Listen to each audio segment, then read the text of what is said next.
Good afternoon, and welcome to the Public Safety and Government Operations Committee meeting.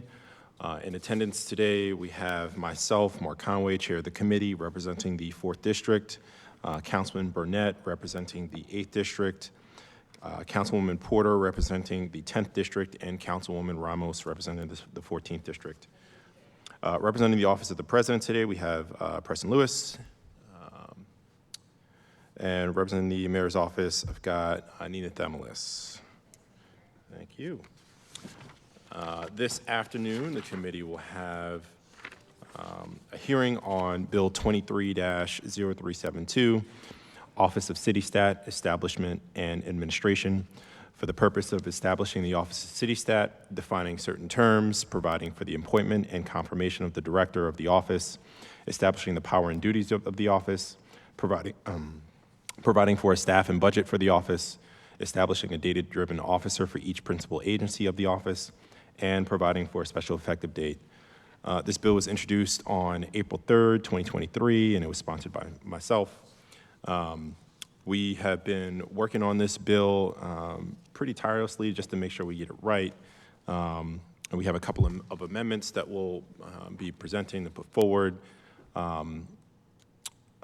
First, I will actually turn it over to respective agencies to give their reports on the respective amendments. We only have 4 on the table today. I'll start with the City Solicitor's Office.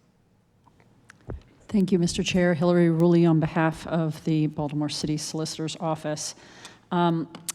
So we requested a few amendments to this bill, and I think we talked about those.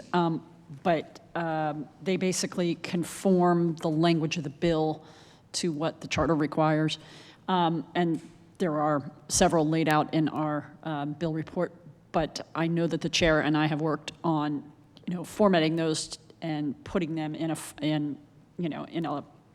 wording that you prefer. And so, of course, we approve your amendments for form and legal sufficiency, and they would take care of the issues in the report that the law department identified. So, thank you so much, Hillary, and I appreciate the sort of nuance back and forth as we figured out what language made the most sense along the way. Next up, we've got the Department of Finance. Any updates to your report? Good afternoon, Mr. Chair. Ben Brosh from the Department of Finance. I am presenting what our position is in terms of opposition to this bill.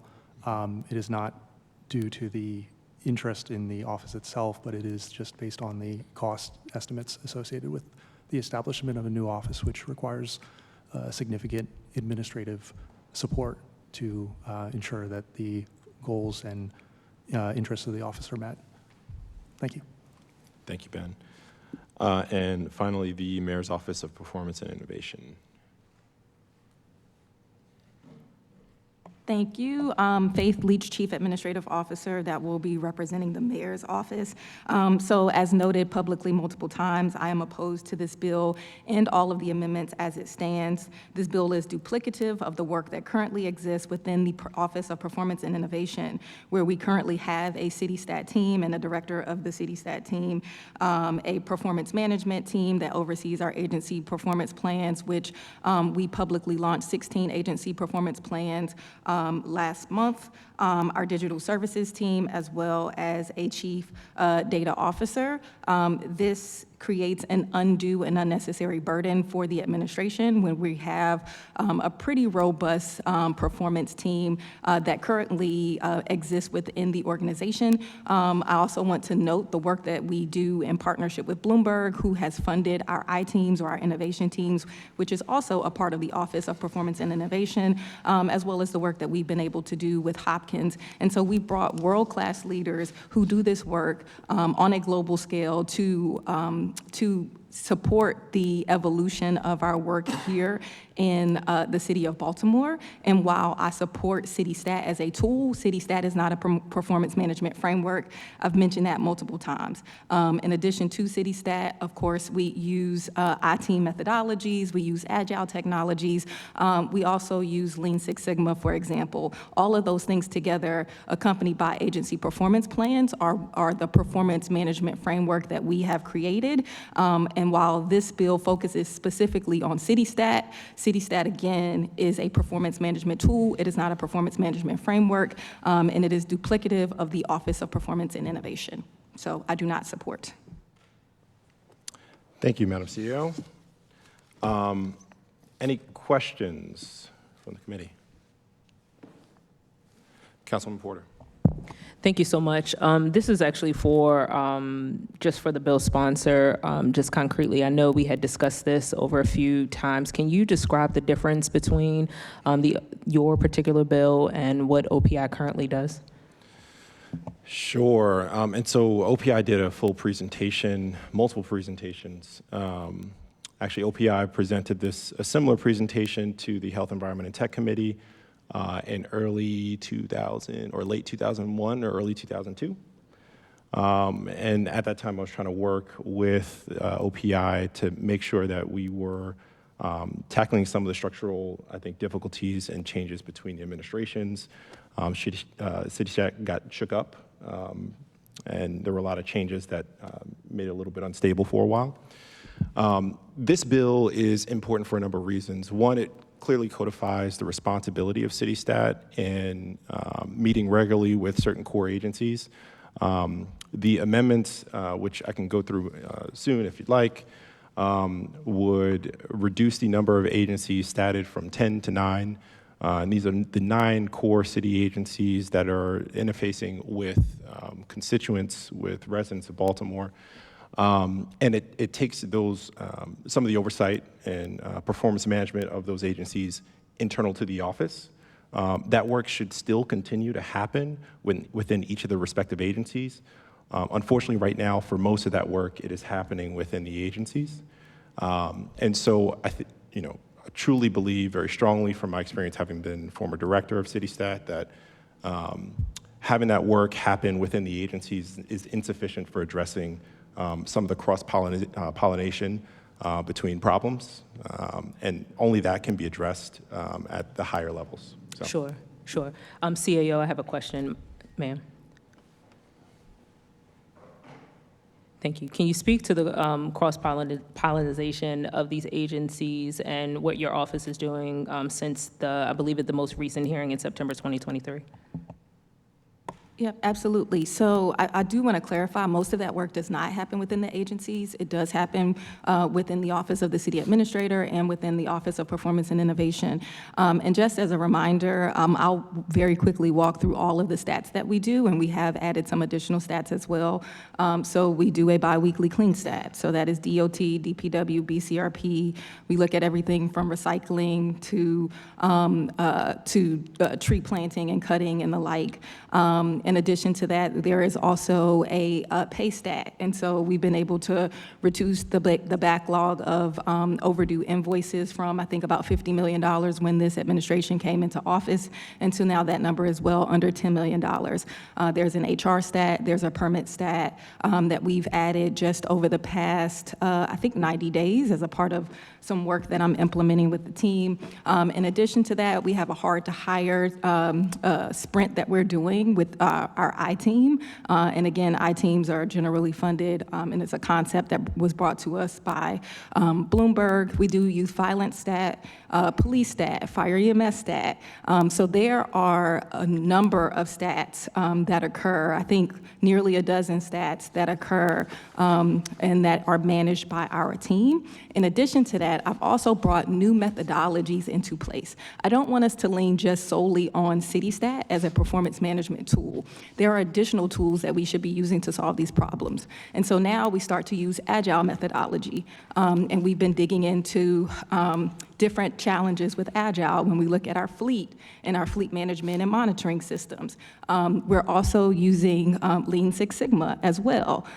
We have our agency performance plans, which are published publicly and are on our website since, I think, September. And so you actually get to see 16 agencies and all of the key performance indicators that we are tracking for those agencies. And all of that is managed by our Office of Performance and Innovation. Thank you. Mr. Chair, may I have indulgence to ask one more follow-up question? I want to respond because Sure. I think this is really important to appreciate until we began as a council, as this body meeting to talk about some of the stats we were meeting on, we weren't holding many of these stats. And so, for instance, one of the ones that we started maybe 2 months ago, or maybe 3 months ago now, was FireStat. Let me finish. It was FireStat, and I realized we had a number of significant issues in the fire department, and unfortunately, we found out some of those issues through the paper and from complaints submitted to this committee. I think what's really, really, really, really, really important is that we are not just responsive, but that we are that we're thinking ahead of our problems and not just responding to them in the papers. If we have a CityStat program that regularly meets with these city agencies and is required to do that, no matter the administration that comes in or comes out, we don't have to rebuild these stats. And so I think one of the key points here is that while I know the administration is working incredibly hard, and I appreciate the work that the administration has done, especially under your leadership, to stand up some of these stats, part of the reason why this bill was put forward is because it hadn't always been that way. And so, you know, and part of writing legislation is to make sure that these things stand and they stick. And part of the intention here is to make sure that it stands and sticks. And finally, I want to say, a big part of the new responsibility that our our city council has taken on has been to not only to cut from the budget, but to also add money to the budget. And when we're thinking as a body about where we want to put money, we need to understand operationally what the city needs to succeed and not just rely on the budget put forward by the mayor, because we may see things differently. So I think, you know, this bill really tries to codify and put strong logic to the systems as they work more broadly. And I really do appreciate the effort under your leadership, Madam CAO. I think we need to make sure that we do this no matter who is mayor or who is CEO going forward. Yep, I appreciate that. So specifically on the fire EMS stat, that's actually not accurate. So what was done actually by my predecessor is an emergency medicine, it was called the Emergency Medicine Partnership Forum, where we focused on EMS wait times. And that was actually done in partnership, I think it was Harvard and Carnegie Mellon. We actually pulled together a dashboard and a regular convening of leaders around our emergency medicine access that evolved into fire EMS stat, which has been occurring for well more than 3 months. It's an ongoing stat that we do regularly. The Deputy Mayor for Public Safety convenes it and has and continues to convene it. Again, I think it's, again, I find this. When did we start FireStat again? So we have FireStat months ago. So I'll give you an exact date of when Fire EMS stat started or evolved from the Emergency Partnership Medicine Forum. I'll give you the exact date, but it wasn't something that I started because of conversations with this body. Didn't say you started it because of this body, but it had not existed It had. before 2023. It had. I'll give you a date of when we started Fire EMS stat. Okay. That's not what I'm hearing from folks in the fire department when we asked them in this hearing whether or not they were holding stat meetings. Okay, I'm happy to provide that information to you on when Fire EMS stat started. Okay. I'll save my other questions for the next round, sir. Okay. Thank you. Any other questions from the committee? Please continue. Okay, Madam CAO, if you can come back up to the podium, please. With regard to city council involvement within these respective stats, I know that from the previous hearing, you had indicated that your office would be able to report on these stats quarterly to the city council. What other engagement strategies are you all doing with regard to reporting these stats out and having some sort of like integration within the council's office? Yep, I appreciate the question. So I am open on additional engagement with the council, whether it is quarterly reporting. As I've mentioned multiple times, we do have our agency performance plans that are going to be reported out publicly, and so I do anticipate that there should be some engagement with the council on the progress that we are making with agency performance plans. In addition to that, there are memos and there are PowerPoints and briefing documents that come out of all of our stats. If that is something that the council is would like to receive, that is something that I'm happy to provide to the council as well. And I'm open to other suggestions on ways that we can better communicate the work that we're doing within the Office of Performance and Innovation. Thank you. Mr. Chair, I'd like to make a formal committee request. If we can have a SharePoint site or some sort of connecting site where all the council members, where these presentations from each of the stats from each week are put on that website for council members to actually review, I think that would be appropriate. And I'll add to that list the memos as well. Thank you. Thank you. My next question actually has to do with, this is for the law department. I wanted to just ask, and I think this is more in your realm as well, with regard to offices within respective agencies, what is the process of, is there a process, for instance, if a mayor, if an administration wanted to say, you know, I want to completely obliterate this particular office, what does that process look like? Is there a process? And that may be a very elementary question, but I want to make sure that we get to the genesis of really codifying this office and the premise of codifying this office, because to the chair's point, not having consistent standard operating procedures or quality of level of data that's presented to the council and to this body, I think is a very serious issue.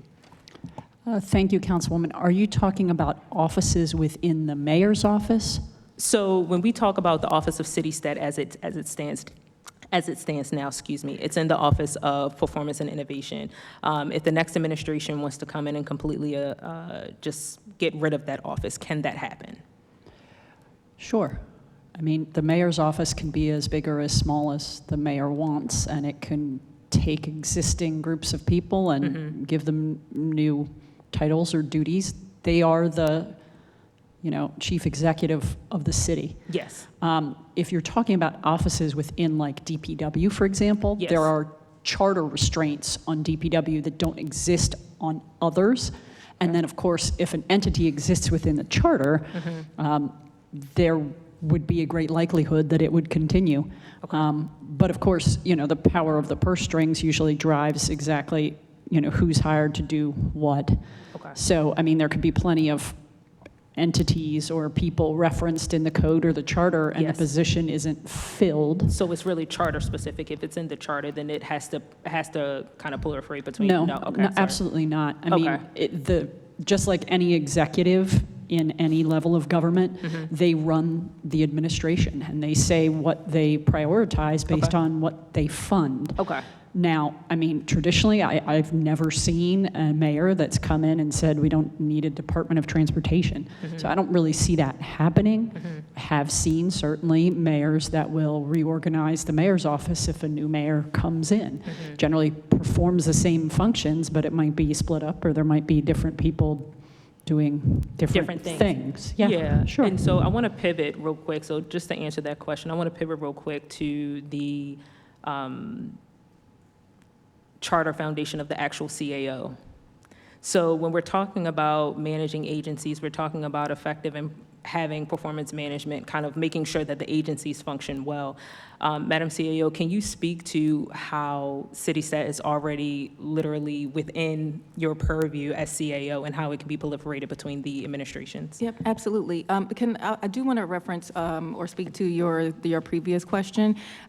I actually think if we really want to codify if we really want to codify something, I think it is more about data governance and not necessarily a data tool. And so I think that is where we really should spend our energy, is on ensuring that there is data governance throughout the city enterprise, and that we're collecting certain types of data, we're managing it in particular ways, and I think that will get to the core of what we are trying to achieve here. I think the challenge with this is that we are codifying a strategy. We are codifying a management tool. And, you know, quite frankly, you know, leaders of an organization should have the ability to add, subtract, and modify the use of those types of management tools, and that, in my view, should not be codified.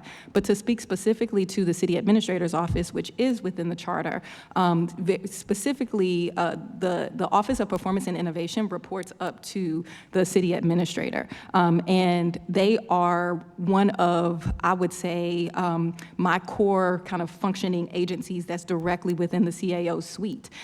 So, for example, Councilwoman, you will know this very well, after we had challenges at Brooklyn, we immediately was able to work with the OPI team and have them pull all the 311 requests from the Brooklyn area and started to send out a daily 311 report on what was happening in Brooklyn. And so I actually use them as a very nimble tool, right? So they do their stats, and that is a consistent thing that they do.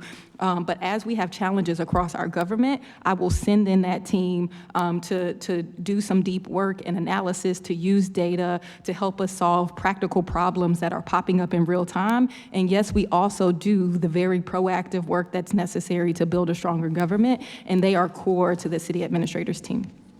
Thank you. Mr. Chair, I have one last question. Okay, thank you. With regard to data governance within the charter, I was just taking a look at the charter just currently. Where would it fit in at? Because to the chair's point, it's not necessarily a particular place where that type of amendment would go.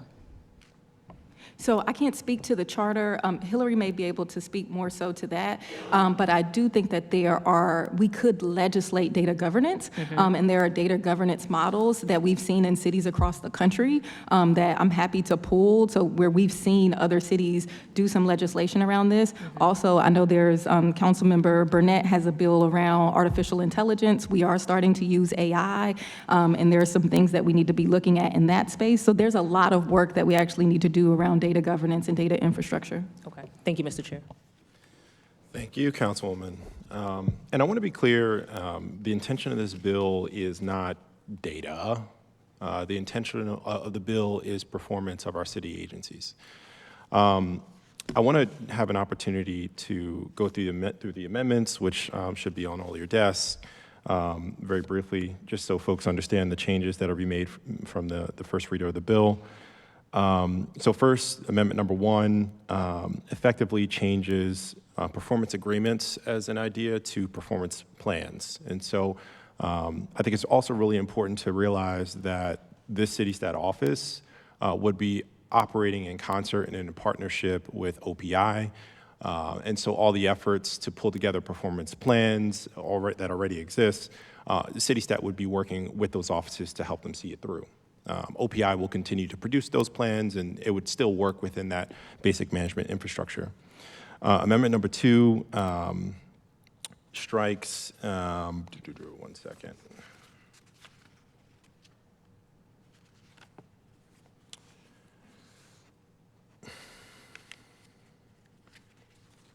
Amendment number 2 strikes the Department of Planning as one of the agencies that would report under the city stat infrastructure.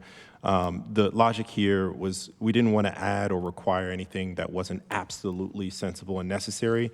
The remaining agencies are going to be focused on core operations for the city, and primarily the ones in which constituents, residents are interfacing with the city. These are transportation, this is the police department, this is the Department of Recreation and Parks, this is finance, the health department and otherwise, so, or HCD.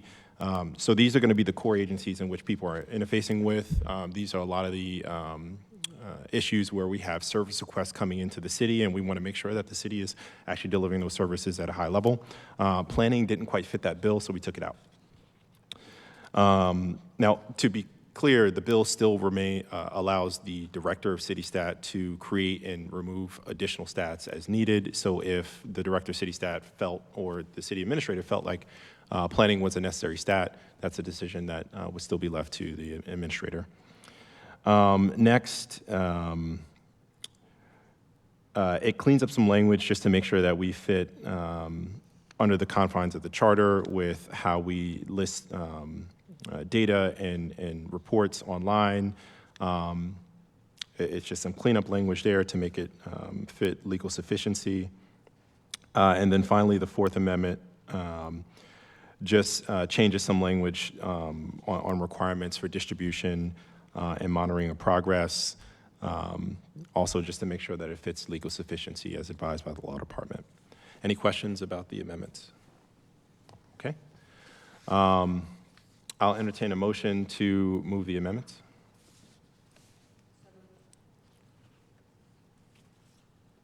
Second. All in favor, say aye.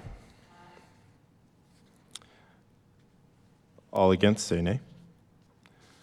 So the amendment's passed. Is there a motion to move the bill favorable as amended? Second. We'll go through roll call. Conway, aye. Burnett. Porter. No, Mr. Chair, I would like to explain my vote. Yes. So I understand the intent of the actual bill. One of the issues that I have is one of duplicative nature of the Office of City Stat that's currently happening right now under the CAO's office. Number two is any type of projected increase in budget over time that may impact the overall city's general fund. As we are aware, we're in financial times right now. And so just having that opportunity to really look at a lot of the offices in our government and really understand the trade-offs there and the duplicative natures with already that are existing within our agencies, I think that's where we should be focusing our time. And so, Mr. Chair, while I appreciate the intent of this particular bill, I will have to vote no. Thank you. Thank you. Ramos? All right, this bill passes 3-1. And we will hear it in our next council meeting for second reader. One thing I would clarify in finance, I want to circle back on this. How many positions already are budgeted and exist in the city stat office? My understanding was 5, a director, a deputy director, and three analysts. Is that correct?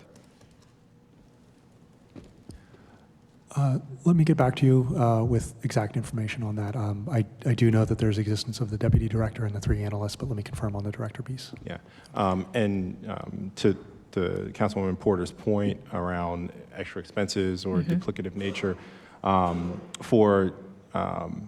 if my understanding is correct, each of those analysts is able to handle at least 3 stats, and the director of 3 stats, we should be able to absorb this with no additional costs, if that is correct. But I'll allow you to get back to the committee on that. And Mr. Chair, can I have actually a follow-up to that, sir? Sure. So within your finance report that you had mentioned in the previous bill was a $1.6 million cost associated with this. How did you come up with that number? Yes, so the production of that number includes both internal administrative support to be able to field a new created office. That includes additional analyst support. The chair is indicating that he believes that there is sufficient support based on current analysts to field all the current identified stat sessions.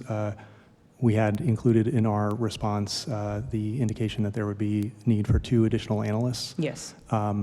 Furthermore, we had included the cost for administrative personnel, such as an HR representative and an accountant position. Yes. As an individual operating office, that office would have responsibility for supporting all of the administrative functions, and that would be something that the mayor's office would not necessarily be able to directly support as they currently do. And there are some technical underpinnings behind that. I'm happy to get into that. I also think that might be a little too much for this conversation, but I'm happy to explain that a little further if needed. And in addition, I think the bulk of the costs were identified as additional support that may be needed out at each agency, where there would, due to the identification of a kind of a data officer at each agency identified, that would be requiring a potential addition of a position at each of the identified agencies.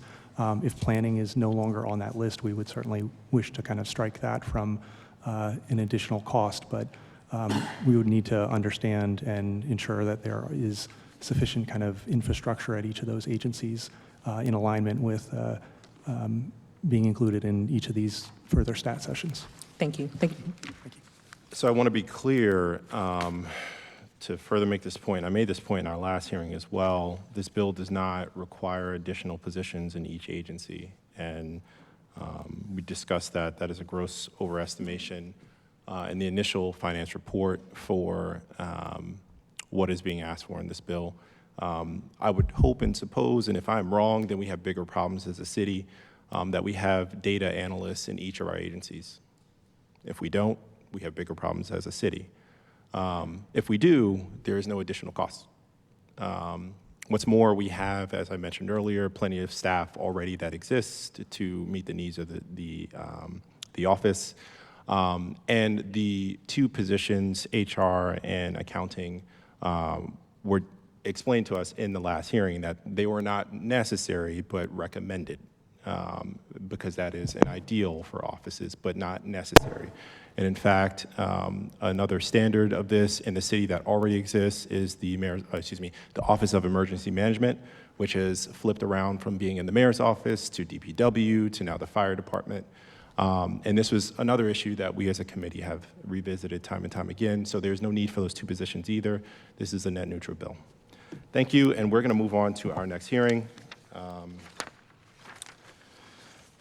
We're going to move on to legislative oversight, LO 22-0030, crime reduction and violence prevention, for the purpose of the committee holding regular hearings with the police department, Mayor's Office of Neighborhood Safety and Engagement, and other agencies to monitor the progress of the city's crime reduction and violence prevention efforts.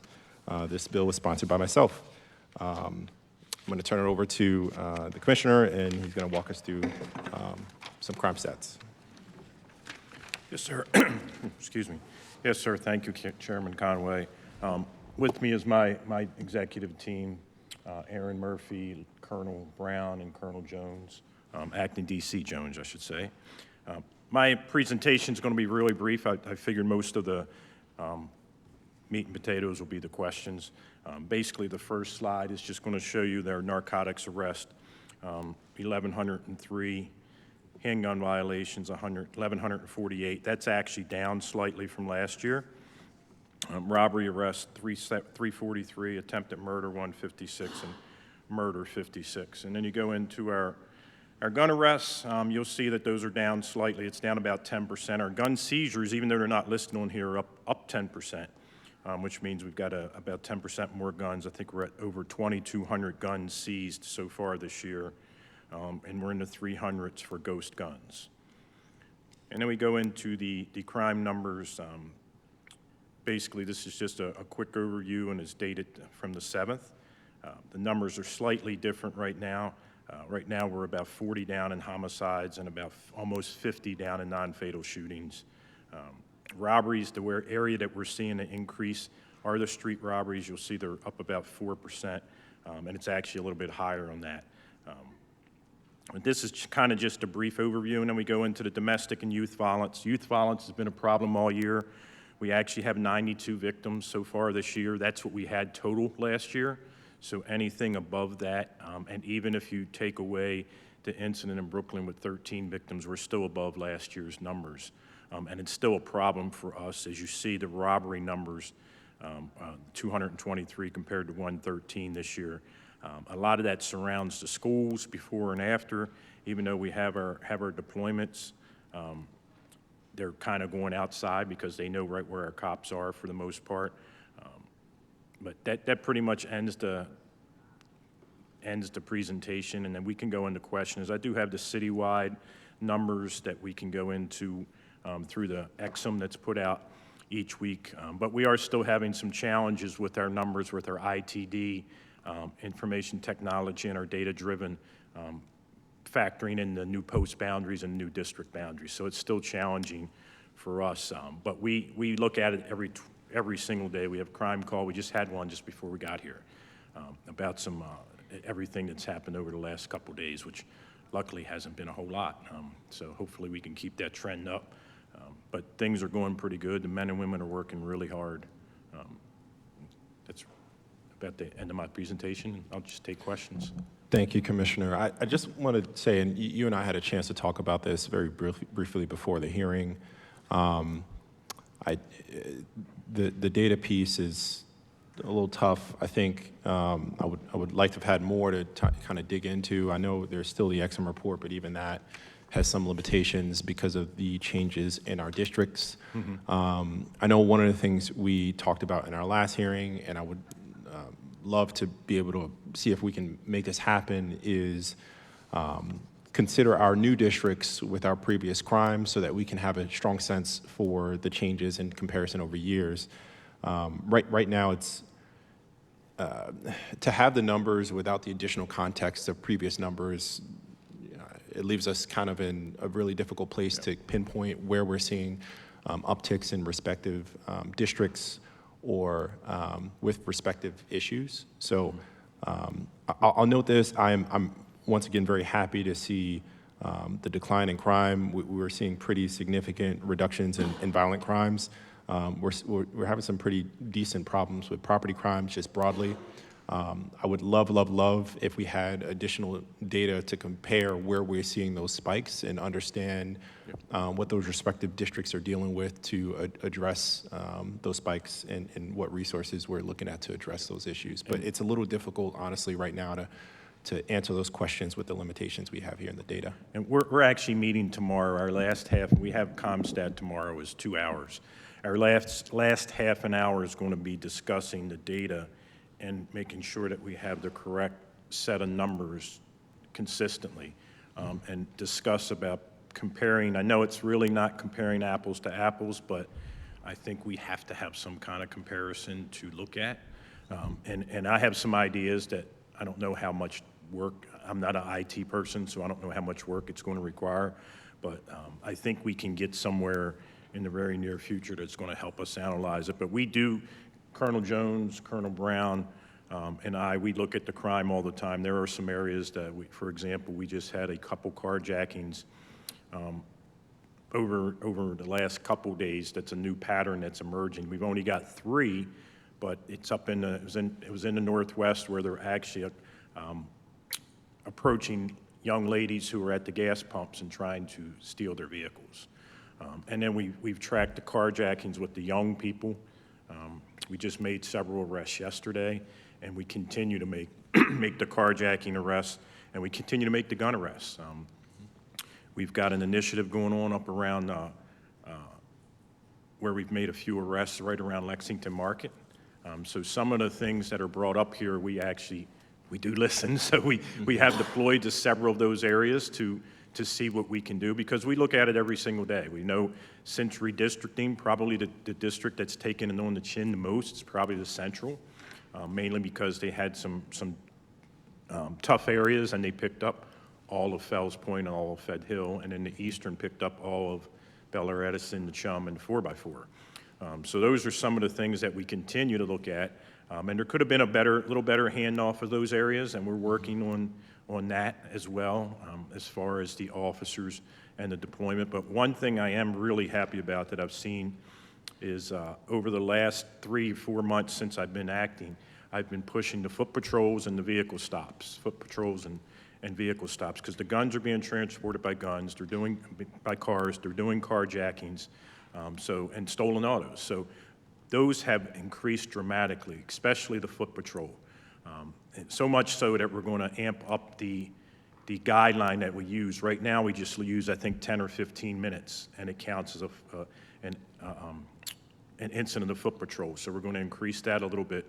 But the car stops is where I'm really happy. It kind of, there's a set, it's not a quota, but there's usually a number that if I look at a certain number throughout the city, and I know that we usually come close to that number, our crime is usually down that day.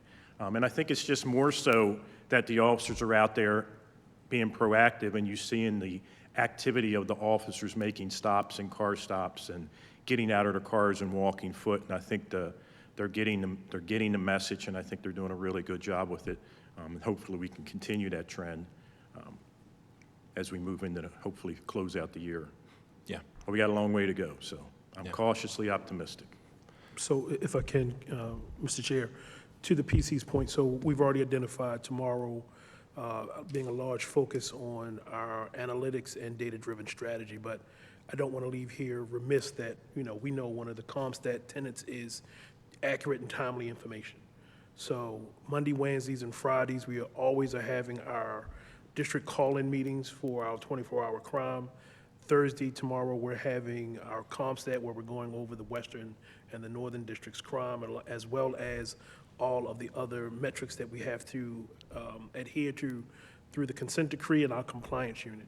I will say the district commanders are providing us weekly their crime plan of where they're seeing issues, how they're deploying for them, the specific times and resources that are allocated to that. So rest assured that we are still holding our commanders accountable for knowing where their crime is, seeing the increases, seeing the decreases, and how they are addressing it. What we're getting down to now is when we see those increases, we ask the broad question of, what did you do to achieve this, so other commanders can hear it? But when we also outline for the decreases, for the increases, how are you going to handle it? Is it working? If it's not working, what's the next step? So rest assured that we're still pushing for those metrics. One thing that is really helping us a great deal for all our federal local and state partners. This past weekend, we had the Orioles playoff game, we had the Billy Joel concert at M&T, and unfortunately, the rain delay kind of pushed them both into each other as they were entering. Turn on your mic. Your mic. Mike. As they were entering and leaving the city, and then we had the CFG Arena concert, and we had the Fells Point Festival. So the way we coordinated all of that, it's the best coordination that I've seen since I've been here in 25 years. We had the Sheriff's Office covering Fells Point, the Fells Point Festival. We had MDTA and MSP helping us inside the stadium. We were outside the stadium. We were around CFG, and that just covers the special events. It doesn't cover the rest of the city. That we were able to do all that without really touching any of our patrol officers or our DATs or our detective units. And that's the goal, is that we don't have to force those men and women to come off their normal job and do something else. We paid some overtime, but we also detailed some people, and it was a pretty successful weekend. And we got a big one coming up. We got the marathon coming up this weekend, which is probably one of the biggest, I guess, personnel drains, because we've got the leave is canceled, so we should be good there, but it's still, I think it's 400 or 500 officers at least that we'll have working throughout the day, and they'll be working, some of them will be working 12 and 16-hour days. But we're used to it, so that's part of doing it, and they won't be too mad when their check comes with the 12 or with the overtime, but they still have to be out there and still do a good job. Plus the heightened things around the world that are occurring that we have to be more vigilant of as the race takes off. Yeah, I appreciate that. I'll open up the floor to questions from my colleagues if you have any. I'll start with Porter, and we'll work our way down.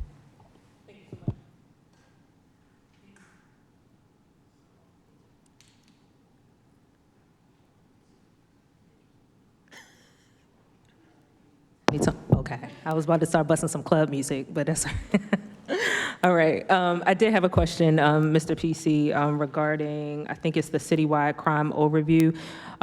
Just looking at some data related to larceny from auto theft and auto theft, it looks like we have a pretty significant, between those two, we have pretty significant increase. And so can you speak to me about the engagement strategy? You mentioned that officers are doing increased foot patrol, they are doing increased vehicle stops. Can you talk to me about how we're going to actually reduce those numbers so that we can have some positive trends in that area, in those areas? Yeah, we're going to continue to give out clubs and stress for people, because we've gotten so many stolen autos with clubs on the back seats. And then this is, unfortunately, we're coming into a time that stolen autos go up, because it's a time when people don't want to get in their cold cars coming up, and they're going to want to start their cars and leave them running in the driveway or at stores. And we're running into that. Unfortunately, our officers have been giving citations for those, because it's against the law to leave your car running unattended. So those things, plus we've made some really good arrests and some stolen autos. Some larceny from autos. One alarming thing that I did see, and it cut me out of it, is I was looking at something the other day, and somebody posted something that Kia, I believe it was, there's another way that you can bypass. That was my next question. So I saw part of that. I started watching the video, and then it went off. I don't know what happened, if it just cut off, but it cut off where you don't even need the key, and it looked pretty simple. So it's another thing that we have to worry about with them. So But they're stealing cars other than Kia and Hyundai, so it's. Yes, so from the police department, and this may be a question for another person, I don't know if you have this number offhand, what's the amount of funding that the Baltimore City Police Department receives for communications and community engagement? I would probably have to get that to you. We have Yeah. a significant portion of our budget to it because it's mandated by the consent decree. Yes, and so you actually just answered my next question. So with regard to communication to the general population, can you speak to different communication engagement strategies that the agency will be doing to ensure that we kind of get that mass message out there over the next couple of months? Yeah, we'll put the messages out through our PIO, and those will hit a lot of people, but the best way that I found to communicate when I was a district commander is to send it out to all your community presidents and have them most of the communities have their own webpage, and to just have everyone put that out there. I used to send it out in the email and ask everyone to post it, and I'd post it on Nextdoor. I don't know how many people use that still, but I used to post it on Nextdoor. But our district commanders have to play a big part in that and getting the message out. PIO can put it out, but not a lot, I shouldn't say not a lot. Some people just don't look at the stuff that we're putting out as an agency, but if you've got your district commander sending something out to your area, hey, this is what we need to look at. And I know we talked about it on the call this morning about the Northwest District putting that information out about the carjackings at the gas pumps for the young ladies who are because they're targeting young female. Well, they're targeting females. I don't know how old the victims were, but when they took their cars, and we had 3 in 2 days, so that's the pattern for us Yeah. really quick. Okay, and I'm wondering if there can be some non-traditional engagement strategies that don't necessarily include like community associations whereby we're reaching out to our local radio stations, doing public service announcements, Charm TV, utilizing our levers that kind of are major communication vehicles within the city of Baltimore that can be leveraged from the municipality. Thank you, Yes. Mr. Chair. Yes, ma'am. Yep, so just to follow up real quick, so that's one thing that we've talked about in a previous comp stat when it came to stolen autos and lost from autos. We do realize that because of the increase for Hondas and Kias, that even though those vehicles may have already been equipped with the update, individuals who are looking to do wrong are still breaking the car windows. We do know Honda and Kia did provide window decals for vehicles that have been updated. However, we did notice that that window decal is very small. So in the middle of the night, in the darkness of night, individuals don't even see it, so now you have a lost scene from auto. What I will say is that, just briefly to Councilwoman Porter's point, I pulled up the crime plan for the Northeast District.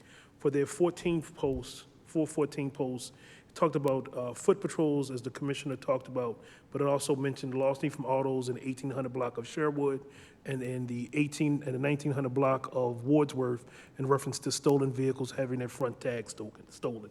So that's how descriptive we need our commanders to be, letting that post officer know where they need to be and when they need to be there. In reference to what the PC was talking about, there is a new video. I'm sorry it didn't work for you. I did send it out. In reference to now individuals have figured out a way to use a simple quarter to turn on vehicles. So it is something that is out there in the stratosphere now. Mine could have been user error too. I was on my phone. Mr. Chair. Councilwoman Nothing else, Mr. Chair. I'll save my question for the next round. Ramos. Thank you, Mr. Chair. I just had a follow-up from our last, I have 2 follow-ups from our last hearing. One was, I think we're still waiting on the socials and all the information about, that we can send out to constituents related to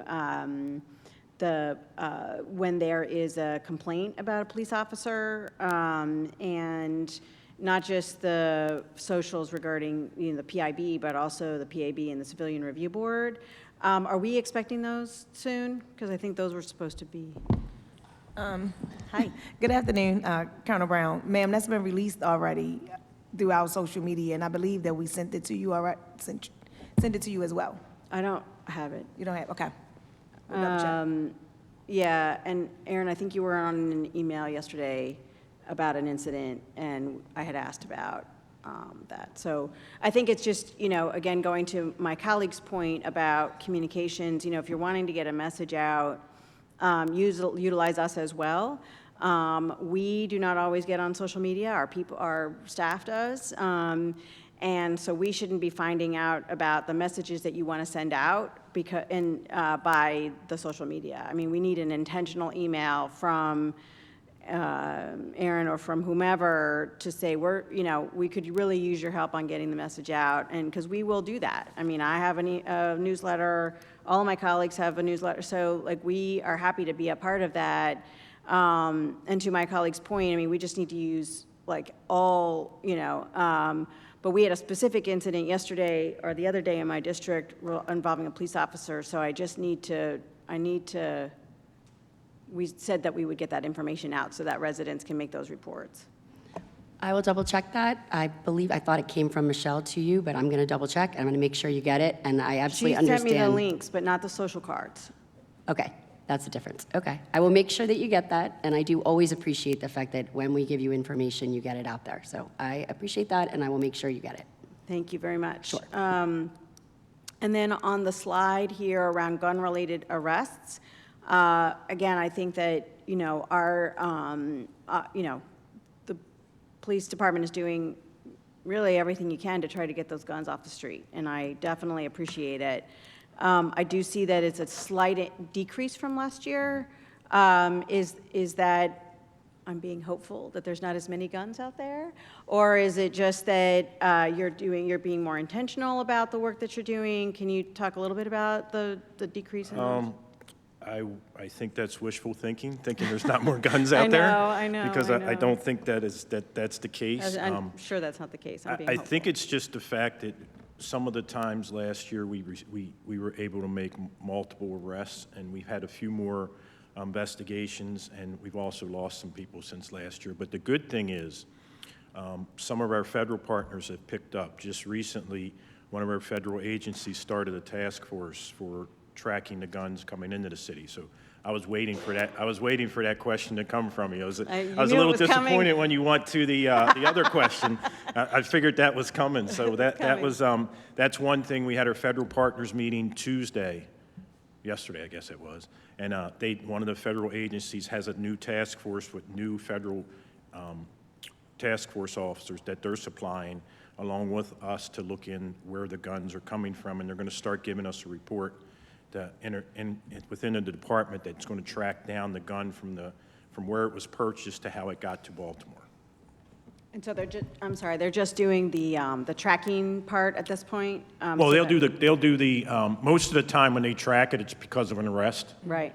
It's where they get the gun, and we have a couple investigations that are going really well, that hopefully when they come down, they will have a huge impact to the, well, I should say huge, but I don't know how big it is, because the gun problem is Huge. Is so bad with everybody carrying one, that just not everybody, but lots of people carrying like it. weapons that turn normal disputes or fights into shootings and homicides.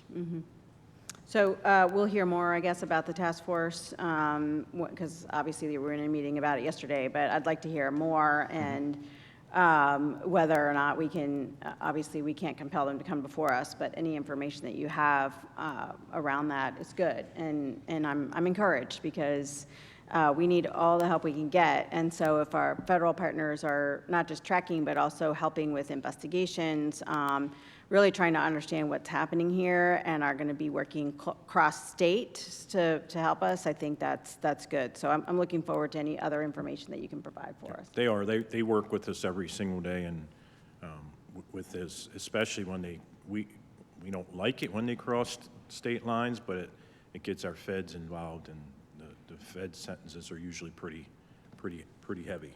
Right. So if I can, Councilwoman, just to aid the PC, I kind of handled that meeting while the PC was at the presser yesterday. So to give you some additional information, what our federal partners were talking about, specifically ATF, they're dedicating a group specifically to polymer 80s, because we know the increase that we've seen with that. I'm sorry, that's the ghost guns? That's the ghost guns, yes. Yep. So they have now duty groups that are going to be on call. So when they're needed, like with the Morgan situation, they don't have an area concept, they have an on-call concept, that whoever's out there will be that responding agency. ATF and MSP were working together, not only in reference to Morgan State University. MSP is Maryland State Police. I'm sorry, police jargon, forgive me. We're working together not only on the Bowie incident, but the Morgan incident, helping in reference to the casings found on both scenes, as well as with the, they were talking about intel packets going out in reference to individuals' casings. They're looking to, with this updated group, with getting these intel packets to all the sister agencies within 48 hours.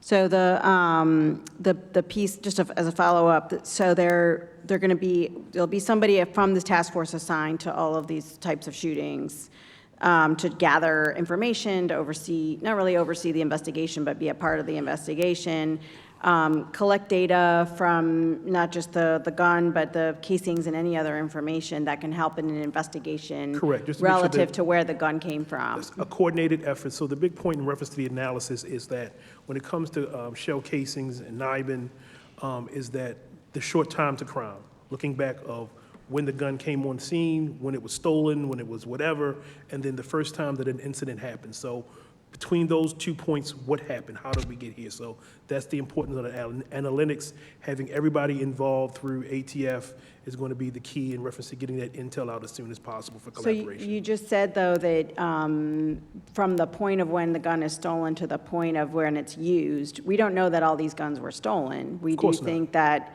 they came from The somewhere. short time to crime, whether it was stolen, whether it was lost. Oh, I see. Okay, Yeah, you were whatever the using that as issue an of example. how it went missing to the first time it was seen in a crime. Yes. Okay, and so, so you're just trying, that's what they're really looking at, is, And- trying to and get to that point. That and the additional links in reference to this shell casing was on this scene, on that scene, those things as well, as far as linkages, yes, And then they can look at other data from other of course. incidences to show whether or not there's a connection, but also that, in terms of a connection of where those guns or multiple guns may have come from, if it's all, they can tell, I don't know the science behind it, but they can tell Yes, if it's ma'am. all related. Yes, ma'am. And try to trace it back to the original.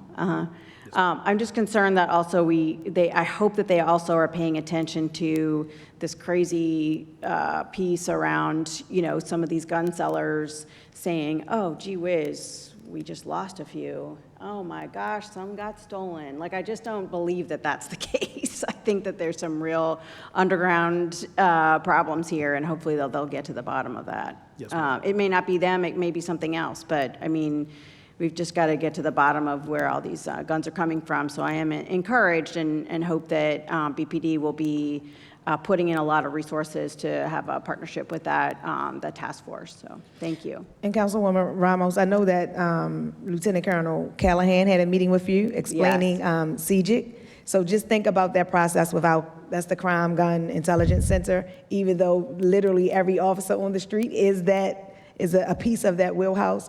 This is the same process. It's just that those federal partners are now just collaborating a little bit differently. But we already have those resources in place. That operation has been here maybe about 3 years already. That's in partnership with our ATF. So we're already doing that work. Yes, he let me know a little bit more about how many officers are being put into that and all of that too. So I do appreciate that. Yeah, thank you. Thank you. Thank you, Mr. Chair. Councilman Burnett? Thank you, Mr. Chair. One, I think it would be hopeful, at least whether it's presented in these hearings or not, to go back to the district level crime stats. I think it'd just be helpful for us to walk through the districts in the ways that we used to. I mean, I know that some of that's online, but I think these are a good place to get additional context. So just as a request to just share, and I guess we can figure that out, what that could look like.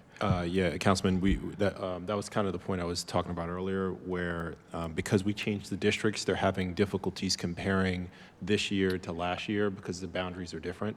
Okay. And so the ask that we made in the last meeting and what we discussed a little bit here was if we could try to look at our current districts on our previous crime. And so it may be difficult to do, but that's something that we were just talking about. But I agree 100%. It's hard to really dig deep on this stuff if we don't have that level of detail. Yeah, I mean, the online crime stats does allow you to do by council district, which maybe as the chair, you don't want to go council district by council district, but you can pull like year-to-date information for the council district, which sort of, because mine, I think multiple of us have multiple police districts, but I got it. The question I had for you, Mr. Commissioner, So it was, there's always this conversation about community engagement and getting out of the car. Does the department currently build goals and objectives for patrol officers and their performance evaluations that connects to the overall performance of the district? Like, as in, every district has a certain number of officers assigned to it. How does that sort of work, their individual work sort of trickle up to your assessment and your staff's assessment, which is the chief of patrol assessment of the effectiveness of individual officers in the context of the district?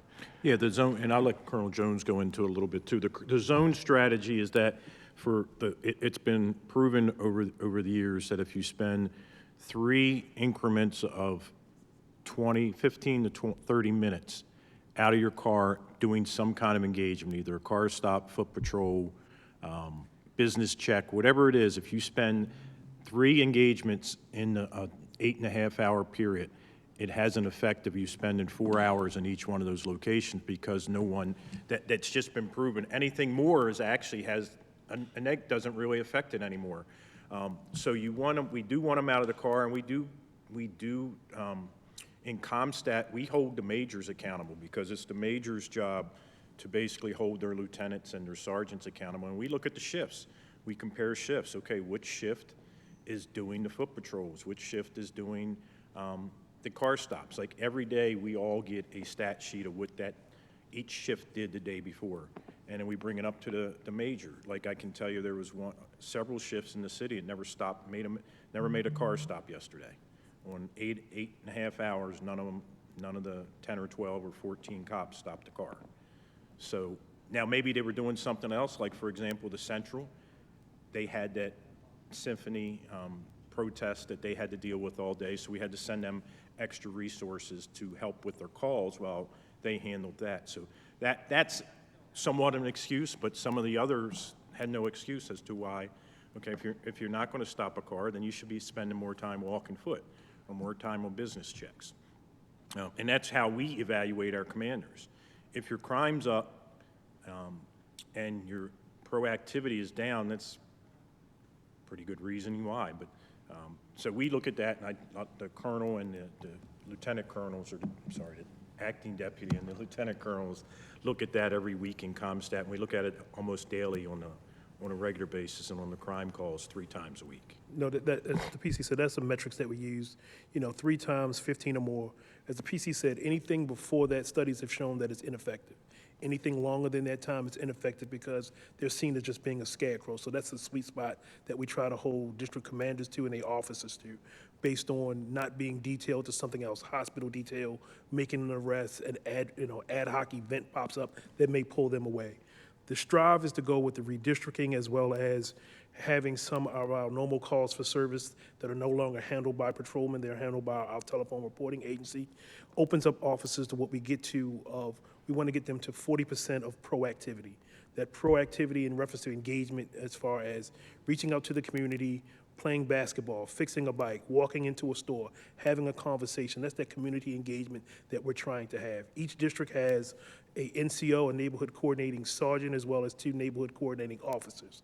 That oversight also comes through our office in reference to our community manager, Nikita Lewis, who oversees not only the NCO's program, but also our youth and community, of how we're trying to engage with the community vigorously in reference to whether it's backpack giveaways, whatever it is in the community we need. We have the Police Commissioners Basketball League, Police Commissioners Softball League, not softball, flag football, as well as a lot of our NCOs and youth and community were part of the city's nighttime swimming program and other things. So as of tomorrow, we're all getting together in reference to CAO Leach in the city, in reference to we're programming for 2024.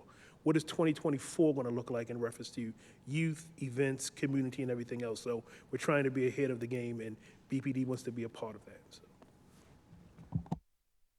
Thank you, Councilman. I've got one more question. This is a bit of a sort of higher level question. I'm really happy to see some of the declines that we're seeing in crimes. I think it's something that we've all been hoping for, and we're getting there. I think we're moving in the right direction. Although there is still this overwhelming sense of insecurity in the city, for which I don't know how to resolve 4. And I think this is an issue that is above and beyond, of course, the police department. But I think we as a committee and certainly as a council have to think about how we resolve those issues. The narrative on the city is not this.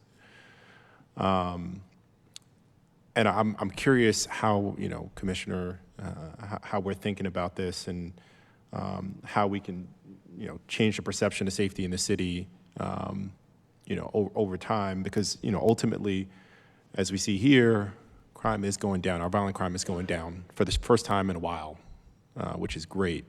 But folks don't feel safe. And until we address that issue as well, we're going to continue to have problems. So I'm curious what your thoughts are on that matter. Yeah, I agree, and I've said that multiple times. We can spew numbers out as much as we want, but if people don't feel safe, the numbers really don't mean a whole lot. But I think what will happen is people will start to gradually feel safer when they see more cops, whether the crime is up or down in the neighborhood. If they see more police walking foot and more police out being engaged, it's going to make them feel safer because they're going to feel they're going to get there. But we also need to do a better job of advertising when we do really good work. There were several things that happened over the weekend with officers going above and beyond to do work, and just the fact that we had a lot of major events, and the only real issue we had a little bit over the weekend was traffic flow going in and out of the city, and that was mainly because the Oriole game got delayed an hour and a half to put all the traffic going in and out. And we could have did a little better job with the traffic, so we're constantly looking at those things. And then we're looking at other ways to communicate, for example, to get conferences here.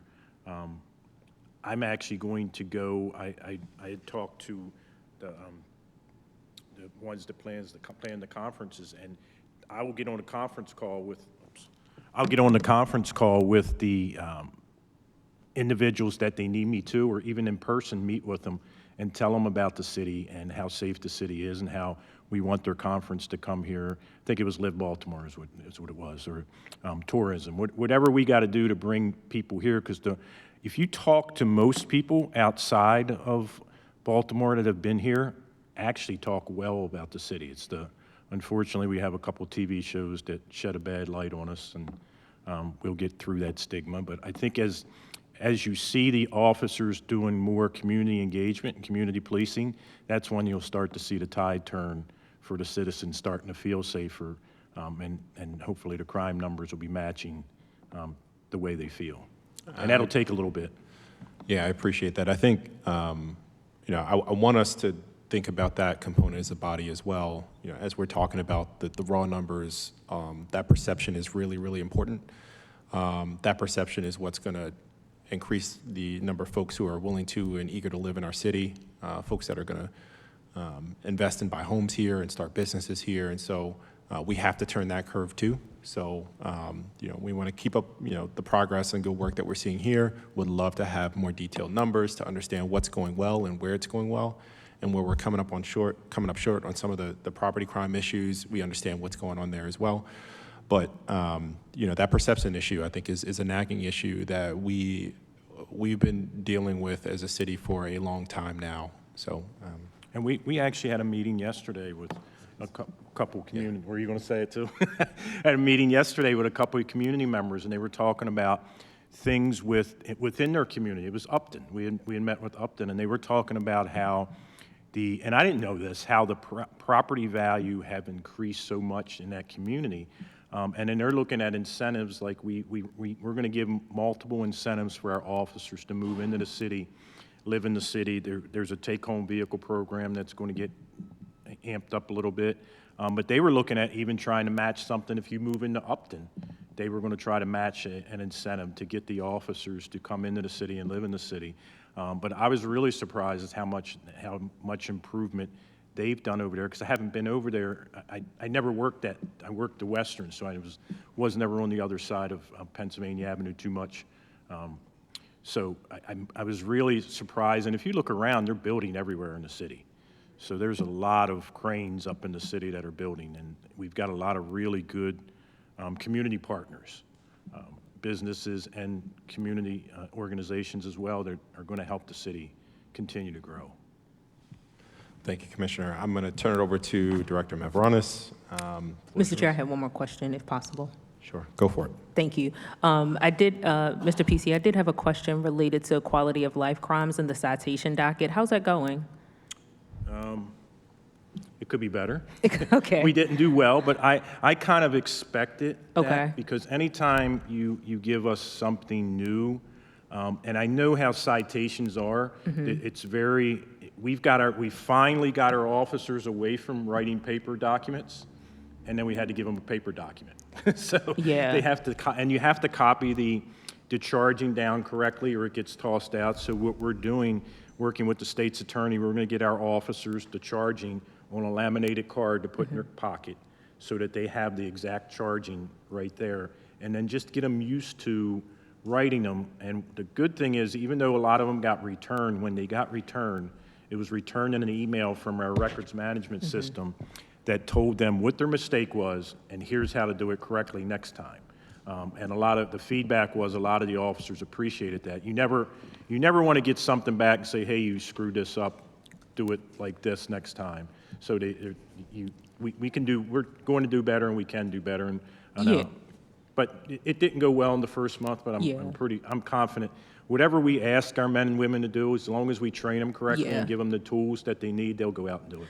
So the one reason why I asked that is because it's not represented here on the citywide crime overview, and I think those types of those smaller level quality of life issues are, to the chair's point, really impacting our neighborhoods, really impacting people coming to the city. And I wonder, a data point. I'm wondering if we can add that type of data within this type of presentation so that we can really see the whole picture, not just with violent crime, with larceny, auto. We also see the impacts of quality of life crimes within our, and also nuisances within our neighborhoods as well.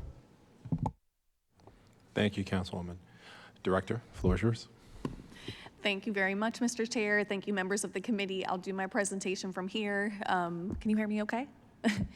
Just because I'll be passing and sharing the mic with some of my colleagues who are here. My name's Stephanie Mavronis. I serve as Interim Executive Director of the Mayor's Office of Neighborhood Safety and Engagement. I'm joined by my side by Terrence Nash, the Deputy Director of the Group Violence Reduction Strategy.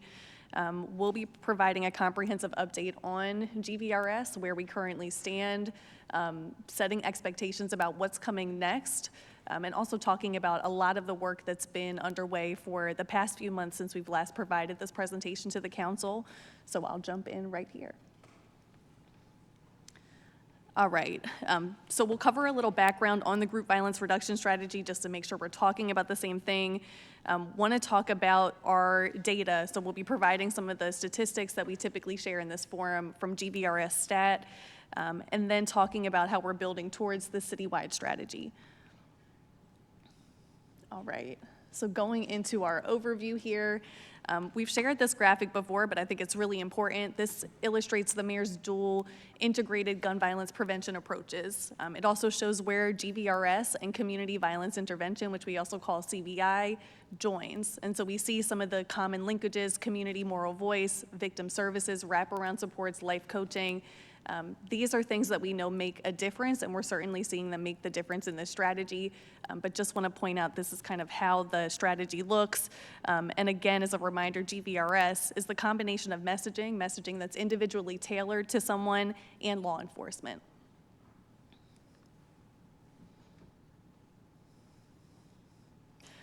We've covered this before, I won't belabor it, but GVRS's primary goal is to keep people safe, alive, and free, as well as decreasing recidivism and re-victimization, and working towards improvement of police-community relations and trust. We'll look at our data in just a moment to see how we're faring towards those goals. But overall, we're faring very well, and we continue to make strong progress, and we're seeing our implementations in the Western and Southwestern districts stick, so to speak. All right. I won't spend too much time here, but just want to point out one or two things. Monty provides sort of the day-to-day project management associated with the strategy. We partner very closely with police department and state's attorney's office, as well as our service providers. Youth advocate programs, AROCA, are our two service providers at this time for the strategy.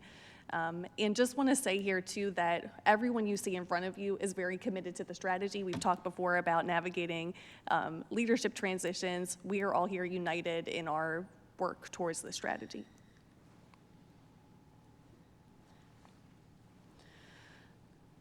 All right, so as we build this strategy from the ground up, GVRS is a part of the Comprehensive Violence Prevention Plan. We began the Western District pilot during what was the Violence Prevention Plan's foundational year. In our framing year, which was aligned with fiscal year 23, we saw the start of our Southwestern District pilot, and now as we're in our securing year, as of July 1st, really looking to take those proofs of concept to scale, and in tandem with that is our scale up of GVRS.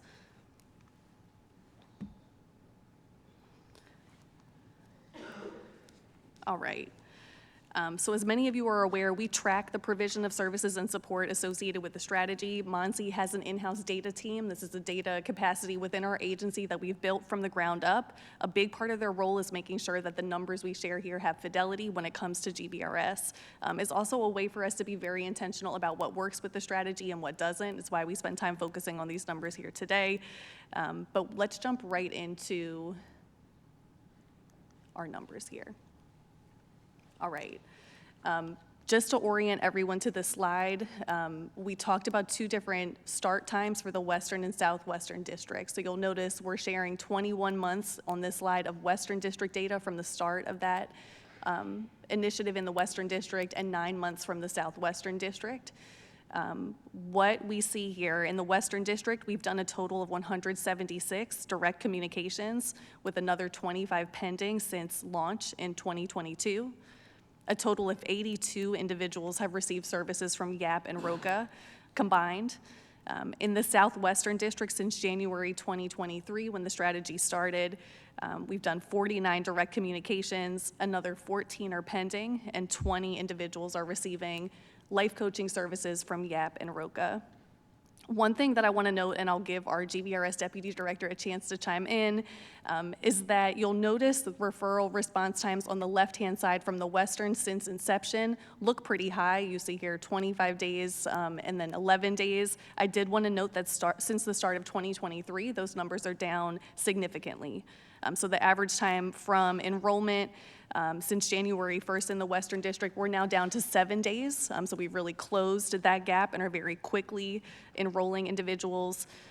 We are also down to 7.94 days when it comes to response time. And so just want to show this is working as it should be. We're making improvements. Did you have a question? Just a quick question. I see full DC and DCLE. What do those stand for again?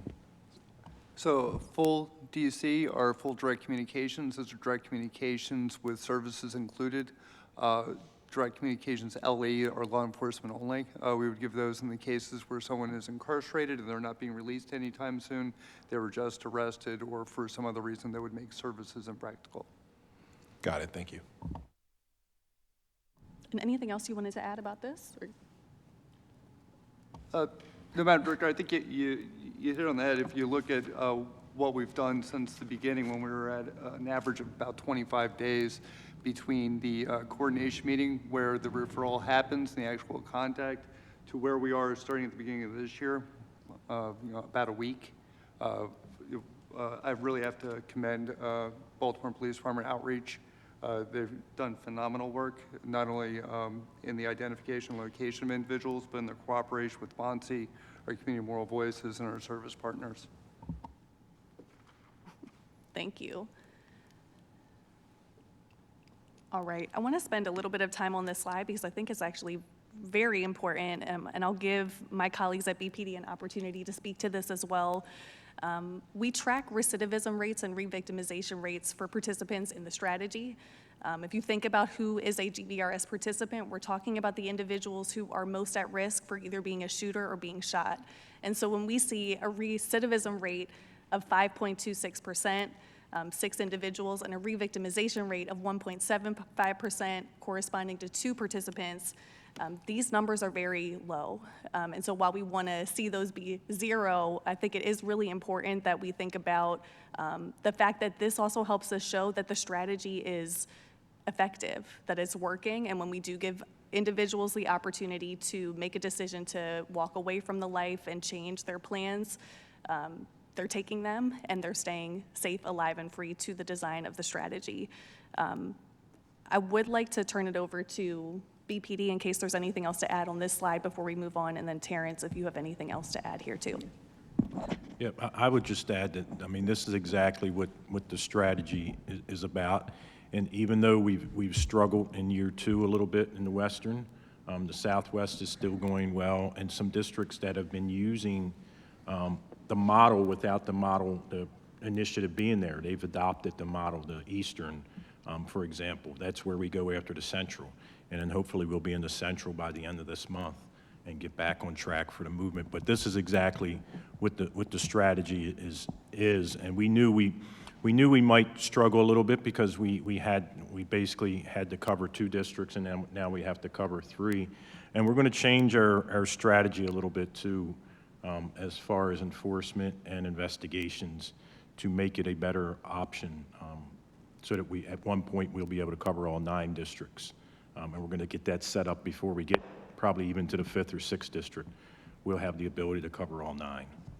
And I think just the best point to highlight, as Steph is saying, I think this is the best performance metric that is the most important out of all of the data that we pull through, because it shows that we do have individuals, one, that is accepting the resources. They are, of course, having a response to the intervention that's happening.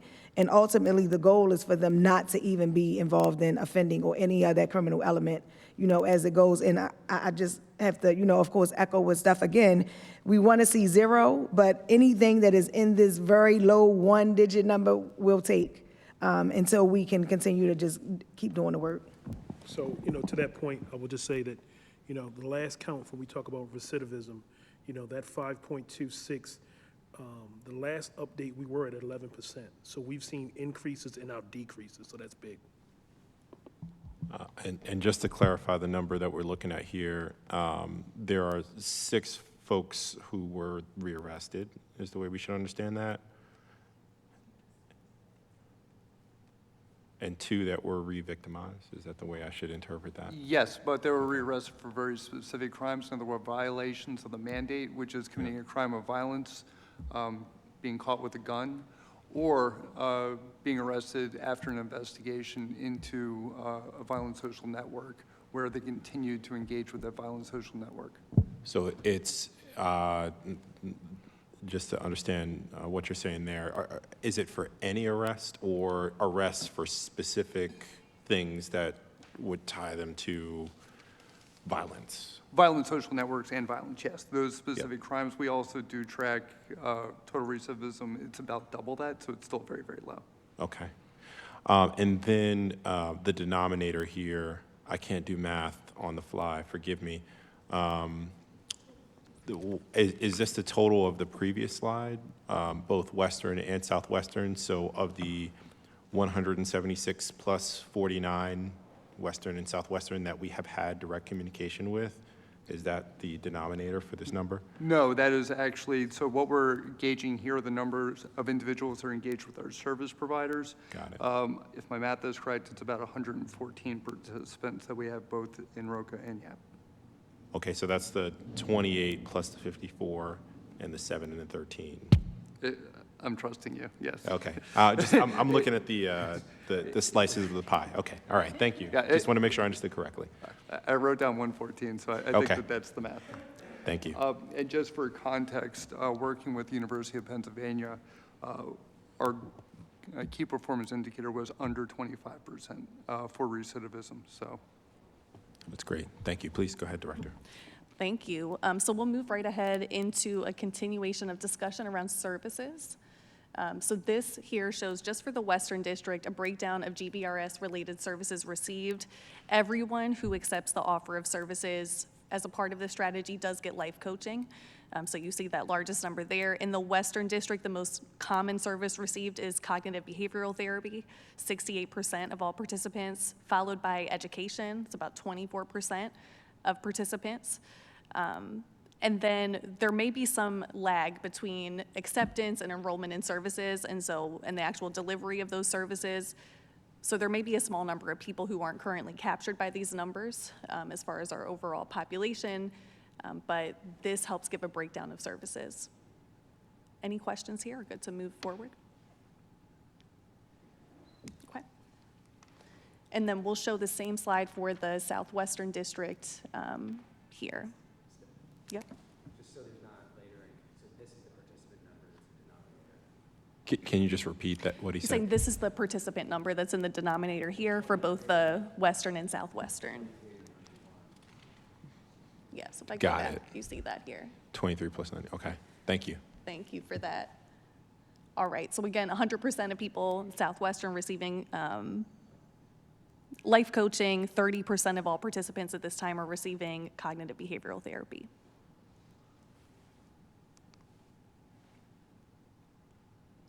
All right, I'm going to turn it over to BPD to talk through the first few slides here on focused enforcement.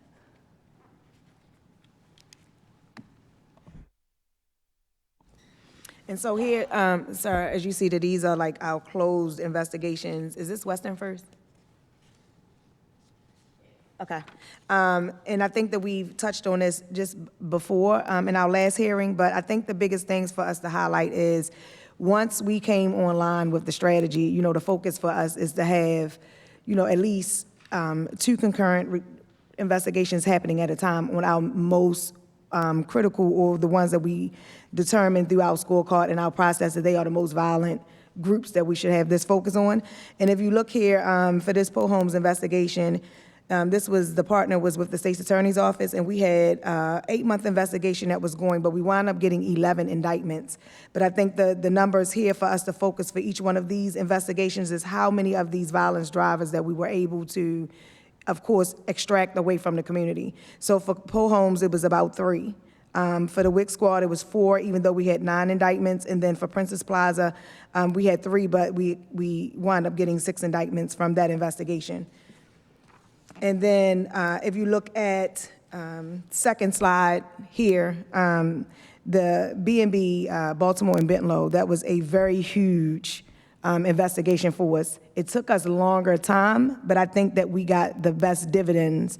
We had 33 indictments from here, but we were also able to extract 10 violence drivers that we knew that were committed to, as you see, these crimes, which are significant: conspiracy for murder, human trafficking, and some enterprise and some other felony drug charges as well. And then recently, our most recent investigations, which is the last 3, for this year as well, we were able to, again, when we're talking about violence drivers in comparison to those indictments, still we have about 4 for this Fayette and Monroe that with those violence drivers, and then for the other 2 investigations were 2 apiece.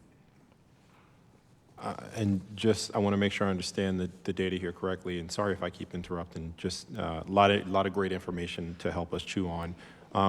Do the number of indictments line up with the number of people? Yes. Or, so, Yes, sir. So for Poe Holmes, 11 indictments, 11 people. Yes. And then the 3 violence drivers removed, those are 3 people that were convicted, or? Well, the process, the court hearings and things like that is still happening. But yes, out of those 11, some of those may have been some drug charges, some felony drug charges, maybe handgun violations.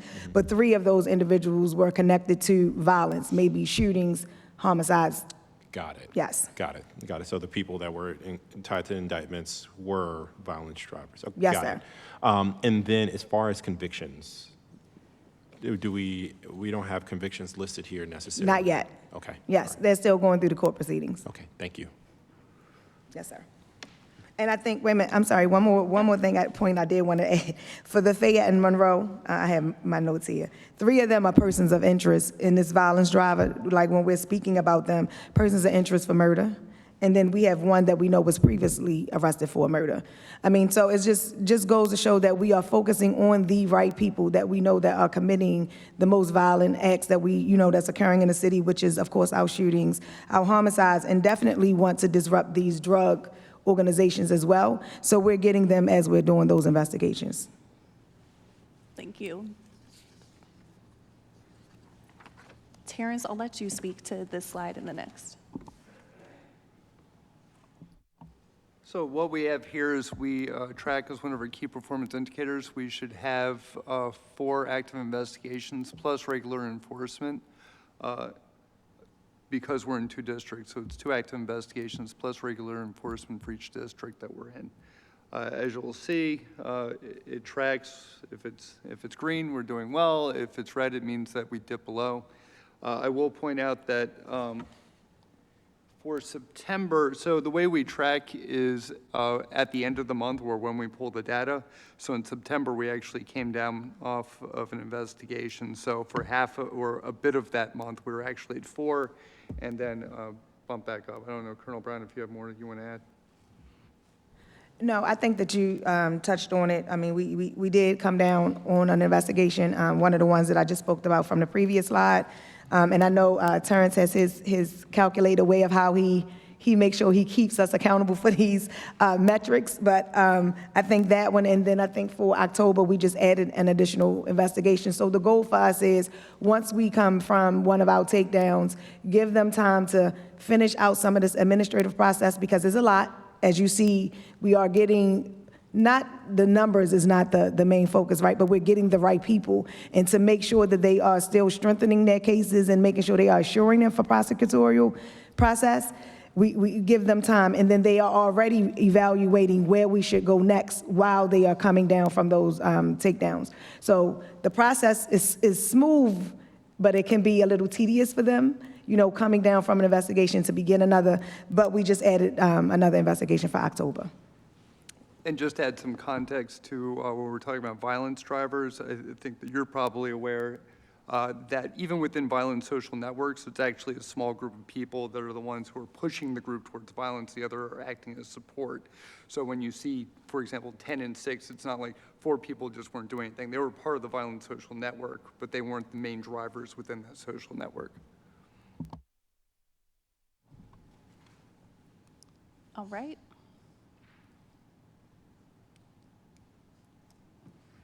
BPD. And then for this slide, again, I think the biggest part to understand with the strategy is that we are getting folks to really connect to the services. The intervention is key, and the goal is, of course, to remove them away from committing any of these acts. Now, what you'll see here on average with these arrests, except for the spike that we had in March, that was for that Baltimore and Bentonville takedown. So you see 33 that was indicted, which means that now we have this spike in a number of arrests of individuals. The goal is to keep the average around all the other months that you see here that's outlined. Because the goal isn't necessarily arrest, the goal is more intervention. It is really more to connecting them with those resources and support that gets them completely out of some of that criminal element in offending.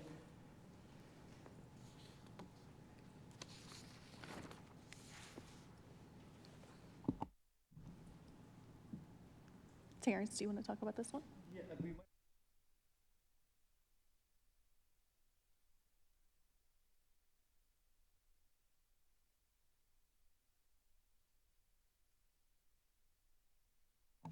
Sorry, I hope that caught. What we're looking at here is prosecution data from the state's attorney's office. Of course, we also have other partners, the Attorney General's office and the U.S. Attorney's office, the state's attorney's office, according being one of the managing partners, one of the 3 managing partners. So what we are looking at here are outcomes for cases. You'll notice that this number is much larger than the total number of individuals that are indicted during investigations. This is where we were talking about the regular enforcement activity. So this would be outside of the regular investigations when there are individuals that are violent crime drivers. Remember, this being an intervention strategy that sometimes law enforcement action is what's necessary to stop the next homicide, non-fatal shooting, whether it be a violation of the mandate or if it happens to be just someone it's absolutely fundamental to do something right now, using law enforcement capabilities. So what you have, total charged cases, 167. These are for circuit court only. Total cases closed, 130. This is what you were asking before about what the outcomes look like. We track how many bail recommendations are made for our GVRS subjects. Guilty findings, 91. Not guilty findings, 4. Null pros, 27. STETS, which is placing on the inactive docket, is 6. Review, that is generally a transfer back to juvenile, transfer to juvenile court. And in all process, of course, is the state's discretion not to go further with the prosecution for a number of reasons that we'll see in a little bit. So you'll see, once again, this number is much higher, and the success rate is fantastic. I would like to add, for our other partners for the Attorney General prosecution, we do have 42. At last count, 38 were pending. There were 2 guilties, 1 not guilty. And then for our federal partners, we've had 4 federal prosecutions that started in state court that transferred to federal court. What you're looking at here are the stet null process reasons that we track. Top one is witnesses not showing up, failure to appear, pursuant to a plea in another case, which is, not all of these are bad, right? Prosecute a plea in another case, that simply means the individual had more than one case, and as part of a plea agreement, one of the cases was null process. Prosecuted elsewhere, juvenile, we talked about that. Prosecuted in federal court, police officer unavailable, 3. Negative lab report for chemical analysis, meaning that they tested the drug, it wasn't what they thought. And then report unavailable for chemical analysis, insufficient evidence, 7 cases, insufficient evidence for nexus issues, 4, and then defective charging documents, when those cases are generally recharged, 1.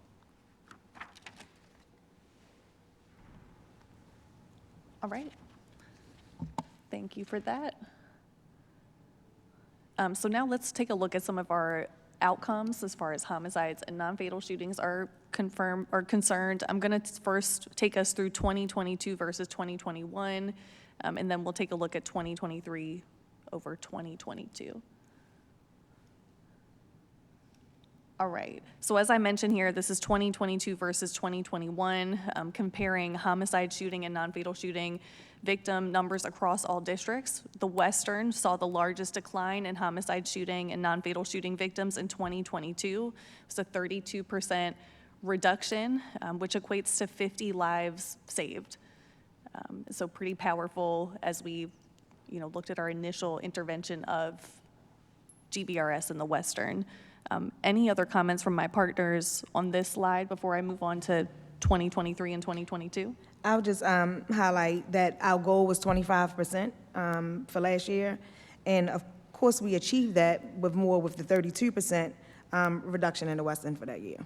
And then Southwest, even though we were not necessarily there, we already saw maybe that 8% reduction. And after the next slide, then I'll add that. And that's a good point. I think we'll continue to see this narrative, and as we keep coming back and talking about GVRS, you talked a lot about the fact that we're finding the right people, we're intervening with the right people. It's why we're seeing benefits diffused across other districts, and so that's a very important facet of the strategy. All right. So one thing I'll point out here, you'll notice that this year-over-year comparison 2023 to 2022 goes from January 1st through July 9th. This is to attempt to address for some of the issues we were discussing about redistricting. So we want to make sure we're comparing apples to apples. I will say our team, as far as GVRS is concerned, is looking for ways to make sure we can have meaningful comparisons year over year post redistricting. It's something we're still working through right now, but this at least gives us a portrait of where we are. There have been 7 fewer victims in the Southwestern District year to date versus 2022. In the Western District, with expansion, we anticipated challenges because of the need to completely reshape the functionality of city services, support, and our law enforcement efforts. Is why we were careful to not overreach too soon and go beyond our capacity with the strategy. And we're now successfully integrating district resources in both the Western and Southwestern District. It's why having contiguous districts as we expand was important as well. And this really helps us understand what mapping for further expansion is going to look like in the next districts. Anything else from my partners to add here? I think that, too, we still have this -2% on top of the 32% for the Western. So we're still continuing to see reductions there. And then in the Southwest, I mean, as the strategy gets more implemented and is more regimented, and as we are now, of course, adopting more investigations, we're still seeing a trend there too. Now they're up to like 10%. And I think Steph talked about it just briefly, but although GVU is focused in the Western, they're focused in the Southwest, and soon to be expanding to the Central, we are still seeing the dividends across the city when it comes to crime reduction. When you think about how these groups, and I think Terrence has touched on it as well, and I think I've shared this with you also, Mr. Chair, the social networking of our individuals that operate in our city, we are the ones who have the boundaries, they do not.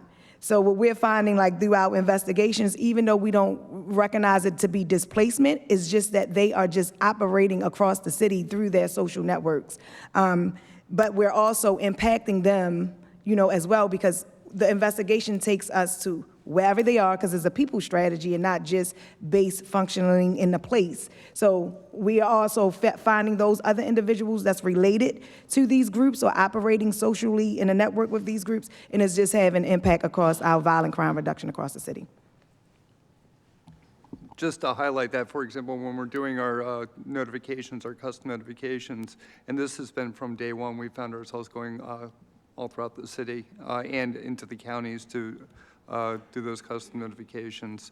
And the enforcement action, of course, is taking the Baltimore Police Department and partners outside of just the Western and Southwestern District. Would like to add, so these tools that we're talking about are just some of the tools that we use for our day-to-day, weekly, and monthly management. And that being said, what we are currently doing is working with our partners here, State Attorney's Office and the University of Pennsylvania, to help develop better tools with redistricting on how we calibrate the reductions that we're causing by district, not just by the city. Okay, great. Any questions here before we move on? We'll just get through the slides, and then I'll open the floor to questions. Sure. I think we just have about 5 slides left, so I'll move through them pretty quickly. We're in the final section of our presentation. We've mentioned a few times how GVRS is a citywide strategy, currently active in the Western and Southwestern districts. And so want to talk about where we stand right now towards that sequence expansion and what folks should expect. We've shared this before, so I won't read this slide, but this slide is just a reminder that expansion districts have to meet group violence criteria. This is the group violence reduction strategy, and scale up cannot outstrip our capacity.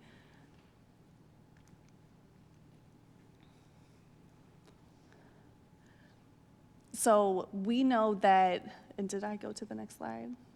Sure. Oh. Okay. We know that guiding principles for successful scaling starts with a solid foundation but does not end there. The pace and decisions around how we expand and when will always be made through the lens of our capacity and the key criteria for expansion to a new district. I want us to take a look now at our timeline for a sequence expansion and ultimate citywide scale. I want to point out a couple things, and then also want to turn it over to our partners at BPD to speak to this as well. And so you can see currently active in the Western and Southwestern districts. We are literally weeks away from expansion into the Central District. And so very excited to share. We're looking at the end of this month to be able to be live in the Central with GVRS. The prep work has been well underway for months. We've been focused on aligning our resources to make sure that scale will be supported. And notably, if you look at our timeline, we know redistricting took effect in July. We had to make sure we were stabilized in the areas where we were currently live with GVRS as we move forward. And so do want to give BPD an opportunity to speak to this. I think we're confident in being able to hit this benchmark. Where that gets us then is to the Eastern District in Q1 of 2024 before moving citywide from there. And so this reflects sort of our current working sequence expansion timeline for citywide scale of GVRS. This is my last slide, so I'm happy to leave it here as we open up the conversation and then want to turn it over. And I think for the Central, we began with their scorecard in their violence review, which is Also, we conducted a 6-month review of both their non-fatal shootings and their homicides. This is to help bring them on board, so when we are live in the Central, it gives us that seamless transition.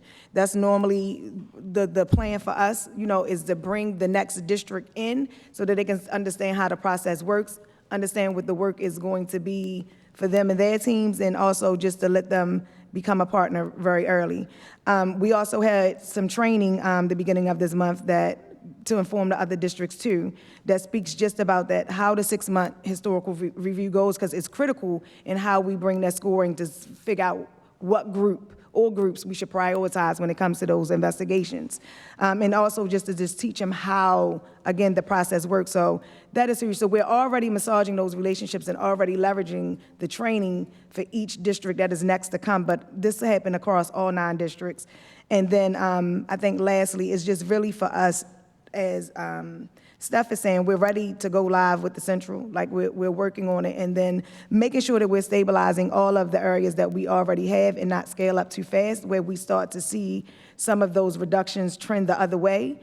Stabilization is always going to be the key when it comes to the strategy when we are talking about expansion. Thank you. Appreciate the very, very detailed presentation and tons of data. Always makes me happy, helps me understand what's going on. I'll ask my first question, and this actually has a lot to do with the district-by-district data and how we're comparing 2022 to 2023.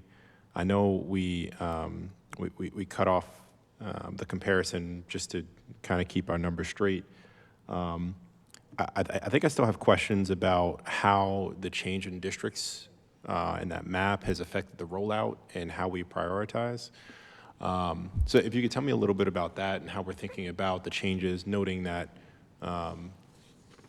maybe it doesn't change the Central because some of the dynamics of the Central are similar, but how we prioritize where we roll out and how we tackle everything going forward. So I think for us, redistricting is huge, right? I mean, the Western picked up some geography that they didn't have previously that is also violent, right? That's along that Pennsylvania corridor. I mean, so now we have to manage that and understanding how do we now shift to pick up those groups as well. Because normally they were in the Central, but the good part about it is we were already forecasting some of that planning and knew that we were heading to the Central next. So a lot of that groundwork has already been done, so it allowed us a smooth transition. Also to come in and automatically already recognize those groups that we should be focusing on almost instantly once we hit Central.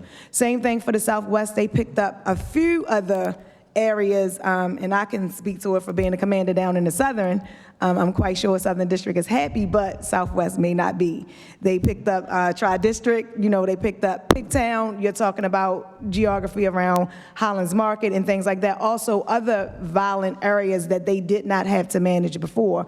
So for us now in the Southwest, being able to recognize that, because we know that now we've picked that up, some of that focus is automatically lets us know, hey, listen, we know some of these groups are already operating. We've already had investigations there prior to the strategy that did a lot of good work in extracting, again, those groups that were violent drivers. But now we may have to come back around and say, hey, listen, is another group here that we need to focus on. But those scorecards are really helpful, I mean, for us to develop those groups or recognize those groups when we do the historical review that brings us back to those ones who are priority focuses for us that is driving the violence in those areas. I appreciate that, and it helps a lot. I'm glad to know that a year ago as we were making our plan to roll this out across the city, we were thinking about some of those components. I think it's really important to make sure this continues to work. The other question I have still around districts, the Northeastern District, part of my district has seen over the last 2 to 3 years a pretty significant uptick in crime.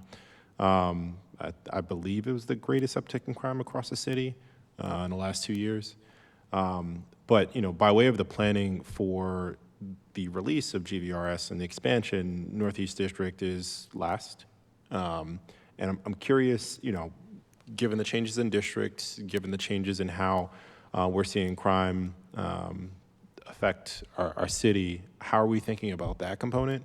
And also, part of the difficulty in looking at the previous maps versus our current maps, I can't really put a finger on what's going on in the Northeastern District right now in comparison to last year, in comparison to the year before that. So having a little bit of trouble organizing data and thoughts around the Northeastern District, noting that we saw some of the biggest increases in the last 3 years. Yeah, so when it comes to, you know, the redistricting specifically for the Northeastern District, the Northeast, as we know, lost the Chum, and the Eastern picked it up. We just recently had a walk in the Chum area. Councilperson was there for the walk, the PC was here. So we realized these soft handoffs and these necessary community building activities that we need to do. As the PC alluded to earlier, there is a level of communication and soft handoffs between old district commander and new district commander. We spoke about that previously. Some are being successful, some aren't. Some still need some massaging in those areas. But we do know that we have seen success. I believe the success that months ago we told the rollout of all of the districts, although it started in the Western and now it's in the Southwest, it is coming your way.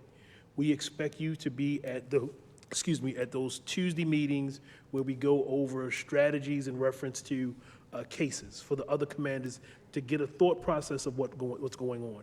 I believe that added to the success of the Central District, where they got their 6-month historical in. Hopefully before the end of the month, they'll have their scorecard in. I believe Terrence will be able to say as well and back us up, the Eastern District is already on board in reference to this and are doing a lot of the GVRS metrics right here, right now. So we're seeing it. To Colonel Brown's point, this is also seen citywide. When the districts understand the GVRS methodology, it starts to have effects in other districts. So we're going to see that effect in the Northeast District. It still is it's on the Northeast District Commander's plate that he has to get involved. There are some areas that he lost, and he can't get laxed on that because now, we talked before, by losing these priority areas, this should open you up for a lot of more strategic enforcement in other areas that you still have. We are well aware of the up the hill, down the hill thing that seems to still be going on between the Eastern District, and it's showing itself around Bowley's Lane. So we're aware of that and trying to understand, hopefully, what's going on with that and addressing those issues, but we're well aware. Yeah, And I think the other, if I can just add one point, sir, the other point of that is really changing the mindset of how they are thinking, right, as far as commanders when it comes to their deployment or when they see violence, like what are the questions that they're asking. So through the violence review, we have very specific questions that we ask them, and now we're trying to change some of that mindset, mentality, that action, the expectation of them around the same is pretty much focused on groups. Right? We know incidents happen across the city, but because we see the dividends, when we focus specifically on those groups that we know are driving the violence, trying to change them into that modeling behavior, in a sense, before we even get to them, I think will also eventually give us more plus dividends. Yeah, I appreciate that. And you guys all recall the sort of line of questioning that I had during the budget hearings. Just, noting the significant uptick in violence that we saw in the Northeastern District. Just not really understanding for sure whether or not there was a resource difference there that did or did not affect their ability to react or respond. And it's now doubly difficult because with redistricting, they don't maybe need as many resources, and that's intentional. And then we're also not comparing the data, so it's that much more difficult to tell what's actually going on. So I see you smiling, Deputy, and so I think you understand where I'm having some difficulties figuring out how we're thinking about that conundrum. So when it comes to resources, there's a conversation that normally happens in the Chief of Patrol's office every day between myself and then the Lieutenant Colonels of, look, what are you seeing in the last 7, 3, 14, 24-hour period? Do we need to change resources? Or the PC will reach into me and say, hey, look, what are you thinking about this? And we'll change resources just like that. Or what we'll do is we'll split resources. If we have the ability of saying an MMU or SWAT or whatever, if there are 2 and 7 in one area, then we'll split them and we'll do 1 and 3 and 1 and something else in another area. The issue that the Eastern has is this. they're getting resources and they're getting attention for two things. We do know that that is a main thoroughfare that the mayor uses, so we hear it constantly in police data about other things. It is also a main thoroughfare that I use to go home. So I'm very well aware of those areas, and I'm constantly on the Evertel system talking to the district commander about things that I'm seeing that concerns me. So yes, and providing them the additional resources that they need. I see, so we're thinking about it in a shorter timeline, that 7-day, 14-day, and 28-day timeline is enough to tell us whether or not we need to move additional teams to We're help looking out. at it, yes, because what happens is it a one-off that just happened? Yeah. What's the connectivity, what's the betweenness, we asked all of the district commanders, what's the level of retaliation? Is it something that happened inside a home and it's a domestic? Is it you stepped on my shoe or yelled at me and it was kind of ended right there?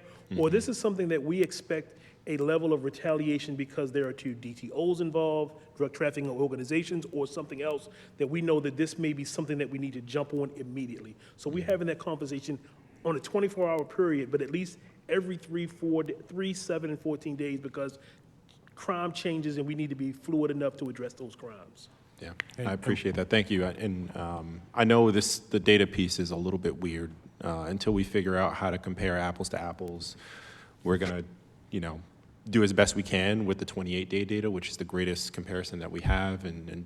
But I encourage you guys to continue to look at that because it'll really help us understand, what we're looking at. Yeah, and one of the things that we really look at, for example, we'll have commanders that ask us for things. For example, yesterday or Monday, a district commander asked us for the regional auto theft task force unit for their stolen autos. So I asked him, how many car stops did your day shift make? Well, he made none. Well, you can't ask me to send you additional resources if your own people aren't doing what they're supposed to be doing. So you've got to look at that. It's the major's job to look at that. It's not ours. I got lucky. I happen to have the stats in front of me, and I was going through them when we got to his district. But you have to look down, and you can't ask us. We have limited resources that we have to send throughout the city. So we have to look and see, okay, this area needs them, but what is the district personnel doing? And like I just looked at it really quick while Colonel Jones was talking. The two most staffed districts are actually the Northeast and the Northeast and Eastern. The Northeast mainly because they went from the biggest to the smallest portion of officers. And that's a little flawed too because we've moved some of those officers to the other districts to cover them on a detailed basis until we get to shift bidding where we'll balance it out and then we'll send different classes, the amount of different classes to other districts. Like the Northeast won't get any new officers for probably 6 months to a year because we need to build the other districts up. Thank you. And Director, I understand there's a study being done on displacement that you'll be able to share soon. Yeah, so our technical assistance team and evaluation team, they work with us consistently they'll be with us as we work through the scale process. So two things I would offer. On the evaluation that I just mentioned, there is an evaluation underway by that team, really digging into some of the questions to understand what is the actual effect that we can say GVRS helped lead to as far as safety in the Western District. So looking forward to sharing that. What I could say at this stage is that the results are very promising.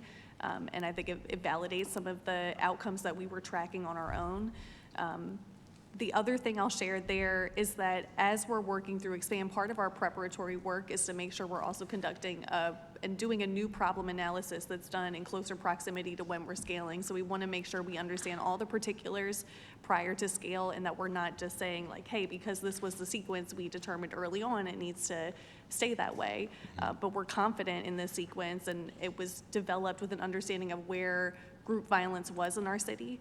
But as you can see from our schedule, we also anticipate that by the time we get to the step that involves the Northeastern District, that we'll have learned so much about how to roll this out that we'll be able to do that much more swiftly. Yeah, no, I fully appreciate, when we did this initial analysis of where to start it, Northeast was not even on the agenda. Northeast typically hadn't had those issues.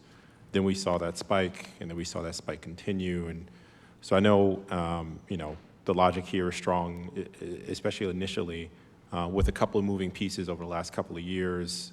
I think it's, a good question to be asked, and just make sure that, we're always thoughtful about where our drivers for violence are. And if Northeast is one of our drivers for violence, we should keep that in mind. And, if the connections make sense and the networks are there and so on and so forth, we should be thinking about that as well. And Mr. Chair, I would remind you that we have already had an analysis done by the University of Pennsylvania on displacement where they found no displacement. They're doing another evaluation that will add to that. Yeah. No, and I think that's the study we were talking about. And I appreciate that. There's, I think, the displacement conversation, and there's also the resource conversation, for which they are very much related. They are not exactly the same, but very much related. And so I think it's helpful to know what we find from the study, and I look forward to reading it. Thank you. Questions from the committee? Yes. Board. Thank you so much, Mr. Chair. I did have a question on slide 15, the Western District and the Southwestern breakdown of the GRS services received. Given that we have some of the more prominent agencies within city government, Housing and Community Development, the Mayor's Office of Employment Services, and also just the connections, you know where I'm going, the connections with our state-level partners with regard to MVA licensing, identification, et cetera. Why are those numbers so low? And I noticed the only reason why I asked is that it's consistent between the Western and Southwestern districts. I'm wondering if there's an opportunity for us to review some of our protocols or connection or engagement strategies to see how we can increase those numbers moving forward. Thank you for the question. So the way that we offer services is that the life coaches meet with the participants and decide based on that conversation who needs what based on the available services that we have. They're very good at getting driver's licenses, birth certificates, and whatnot. Transitional employment is a new development. We've always worked with transitional employment. We're now partnering with MOED on a transitional employment program that took a little while to get together. We have just, I'm happy to say, had our first applicants apply for those transitional employment spots. Right now, we're looking at a maximum of 5, and we're hoping to grow that to 20 by next year. We're also partnering with, I forget the organization, but Chaplain Harris, who works with CUTS, we're working with him on finding part-time transitional employment for our participants. So can you speak to why it took so long to get that process up and running, given that we have, within agencies, we kind of have that interagency connection, and there are a number of jobs that are readily available from MOED for persons returning home. Why did that take so long to get up and running? So we had a lot to do, which is why we're seeing the success that we're seeing. Okay. And part of that was stabilizing our service providers. We had been engaging with partners to find employment for our participants. This is not something that we did overnight. We've actually been in discussions, I believe, 6 to 9 months with partners on developing it. Why did it happen? I mean, and that's what I'm process. that's what I'm precisely getting at. If we have an already verified model that we have with other workforce development programs within the city, working with MOED and not working with MOED, I'm wondering if there can be some sort of synergy with just taking their program or just cutting into their program so that we're cutting down on that 6 to 9 month timeline that you just described. So, and what we developed, because obviously you're talking about a very large agency, we're Yes. actually, it's partnering with Higher Up within MOED to develop those spaces. There was, not to speak for them, but my understanding of the conversation is they had to free up space as well as build in processes for us to engage. I see. I don't know if I quite understand that. If there are already given processes within MOED for persons returning home, I guess I'm not saying, I guess there are other. There are a lot of other factors. There are a lot of other right? factors. For What example, are they? who are they going to be employed by? How do we process the individuals through Workday?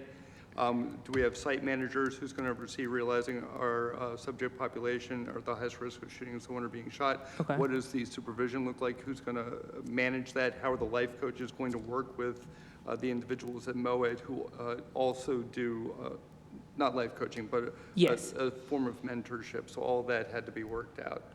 So it's actually quite a developed plan. Okay. But I would say, we're very aligned with what you just said. I think our first instinct when we knew that transitional employment needed to be a part of the strategy was let's let's tag on to what Yes. MOED's doing Yes. with Hire Up and Train Up. I would say probably the population that we're working with GVRS may also be unique in some ways to the general population that may be returning home from prison that they're already used to working with, or even other folks who are underemployed looking for jobs that way. We're talking about some individuals who have maybe never had formal employment, and so making sure we have the right matches see. for that. I see.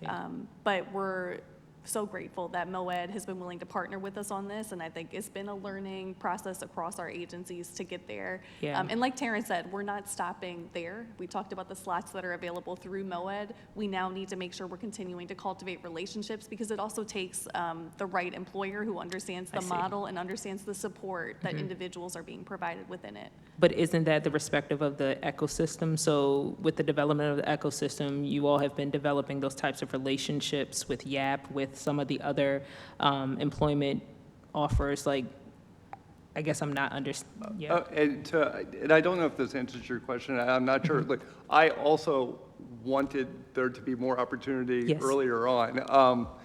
So ROCA does forms of transitional ROCA, employment, yeah, right? yeah, And ROCA, so that's they're one another of one. our service providers. So that's what I was saying before, we were engaging in transitional employment, just we didn't have a pipeline structure, like a firm partnership with a large organization.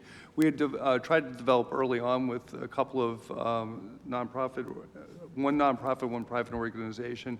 Unfortunately, with our subject population, we found out during the course that they weren't going to work within their programs.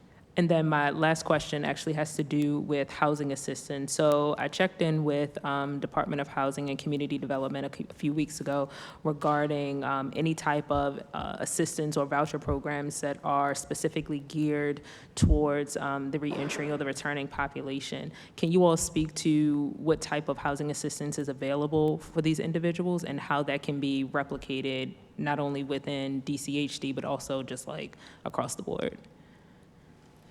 Yeah, I'll let Terrence speak to that, but just would say this is an area that we've been engaged in, both emergency relocation and housing for GVRS participants, and in some cases their families, since the start of the strategy. It's also an area where we've identified some process improvements that we're working to put in place right now. Whenever we're talking about housing, relocation, emergency relocation, it's often an interagency process inherently. And so that's something that our team is really skilled on the victim services side with working with, and we're trying to bring some of that into GVRS as we speak. But I'll let Terrence maybe speak a little more to the specific question here, and we can see. So Ed, just to go back, because I understand you're concerned about the transitional employment, and we're looking for any partnerships and friends that want to help us and develop these. So anybody. So for emergency relocation, so we have two types of relocation, right? Because this is an intervention strategy. So we have both are safety relocations. We give financial assistance through stipend programs that helps people like pay their way through other means. But specifically for relocation, we do emergency safety relocation and long-term safety relocation. So, and to date, we've done 28 emergency relocations. That's not necessarily individuals, but their families as well. And 12 long-term relocations, safety relocation. Total spent is $413,317. Long-term relocations, $181,346. Emergency relocation, 200. And these are estimates down to So I think, these, the dollar. are these cumulative or these individual? cumulative. So are these individually, are these numbers individual to that particular relocation assistance, or are these cumulative? So these are particular to the relocation. The total would be 413, 413, okay, for 28 individuals? Yes, because that's the combined of emergency relocation, long-term relocation. I believe it's a one-for-one overlap. There might be one individual that went right, I know there is. There's one individual that went right into long-term relocation. We didn't have to put them in emergency relocation first. So long-term relocation, the breakdown from the 413 is 181,346 for the long-term, and then the 231,971 for the short, for the emergency relocation. And so for, and people talk about the stipend. So we use stipends in order to help people change lifestyle away from whatever they were doing if they didn't have a job or whatnot, in order to find gainful employment. The one way we start that is with the stipends. People get stipends for everything from filling out applications, completing their GED, successfully getting their driver's license, showing up and meeting with life coaches, enrolling in the first place. And what that is to give amounts of money to, so people can sustain themselves if they've broken away from illegal means of making money, and then transitioning and part of what we also do is make sure that they get bank accounts, know how to manage a bank account, know how to manage their finances, and then the idea is to move them then to transitional employment and managing their household. Thank you, Councilwoman. Councilwoman Ramos. Thank you, Mr. Chair. I know that Major Thacker over in the Eastern and the Eastern leadership is already starting to work on the GVRS strategy. What they don't have is the resources piece. And so I guess that's really the last piece that you'll be doing to bring in to Eastern District. Is that correct, or is there more that needs to be done? Let me just tell you how excited I am that this is finally happening. So I think Major Thacker and his team got ahead of it really early because at one time he had Captain Jenkins, I know, who was right, and also he a was part there, of yeah. GVRS, and then he left me, right, to go to the Eastern. But so he already understood the strategy. He was already working with the model and understanding, which is great, right? Because we do want any commander who can adopt the strategy in the modeling point where we're focusing on the right people, the groups, and then now you can deploy to make those extractions. That's perfect. Because he's already involved. Yes, the last piece would be being able to make that connection to all of the services support and the other intervention pieces that comes along with it through MONSE. And of course, we have to be intentional and strategic just for those pieces, because with our partners, right, we don't want to overwhelm them almost immediately, because all of us recognize that we are having some challenges when it comes to staffing or capacity. But if we can get all of our other commanders online with that same mindset, that same focus, that same thought process, and using those tenements of the strategy, I think that it'll still give us those dividends, even though I know that you're looking for those other pieces. We're just not there yet, but Eastern is next up in line, so. Oh, I know. We're not that Believe far me. away. I know. Yeah. So that transition should be almost ultra smooth for us when we come, because they're already doing the work. The biggest piece of it, they're already doing it. So they understand what those reviews look like. They understand how they need to go back and do the historical review, and they understand those questions that need to be asked to make sure that when they're coming out of those meetings that they're having, hey, listen, we need to focus on group so-and-so and the individuals in that group. So they're already doing that part of the work. Right, and so is there, I guess I'm a little spoiled because of that, but is there anything that as the districts start to adapt the strategy that council members would see differently in terms of, is there better communication? Is there, something I asked my colleague, how's it going in his area, because Southwestern is there, and he had said, well, I hear more about what's happening and that kind of thing, but he wasn't quite sure, is there anything that we should be expecting to see differently as just in our interactions with the police, in our interactions with community, that we then know that it's, other than the data, but we see the data, but not all the council members are here. So is it something that we can at least share with our colleagues that they should be able to see? We could probably do a better job at socializing, right? I think that may be the piece that's missing. Most community probably don't even know that the strategy is there.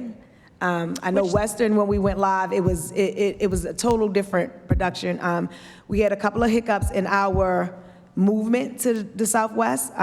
This time we're trying to retrack and not do that again going into the Central. I think it's something we could build into, commanders' meetings that, hey, listen, now this is a piece of what is helping you when it comes to the resources that come, that they can talk to community to say, hey, listen, if we have individuals that are involved in the intervention parts of the strategy, these are the partners who are involved that's helping us, I think we could do probably a better job at socializing, with community. Yeah, well, I think they would be great at commanders meetings to say, we're now here and this is what we're looking for. If you've got XYZ resource that could be helpful, I think that would be great. And probably post takedown too. I think it would be good for us. I know that we do pressers because it's important for our communities to see that we are doing work that is to make them safer and make, have reductions in violence. But maybe even when we have some of those post takedowns in those communities, maybe having the commanders, and even we could bring DVRS leadership. I do have them with me today,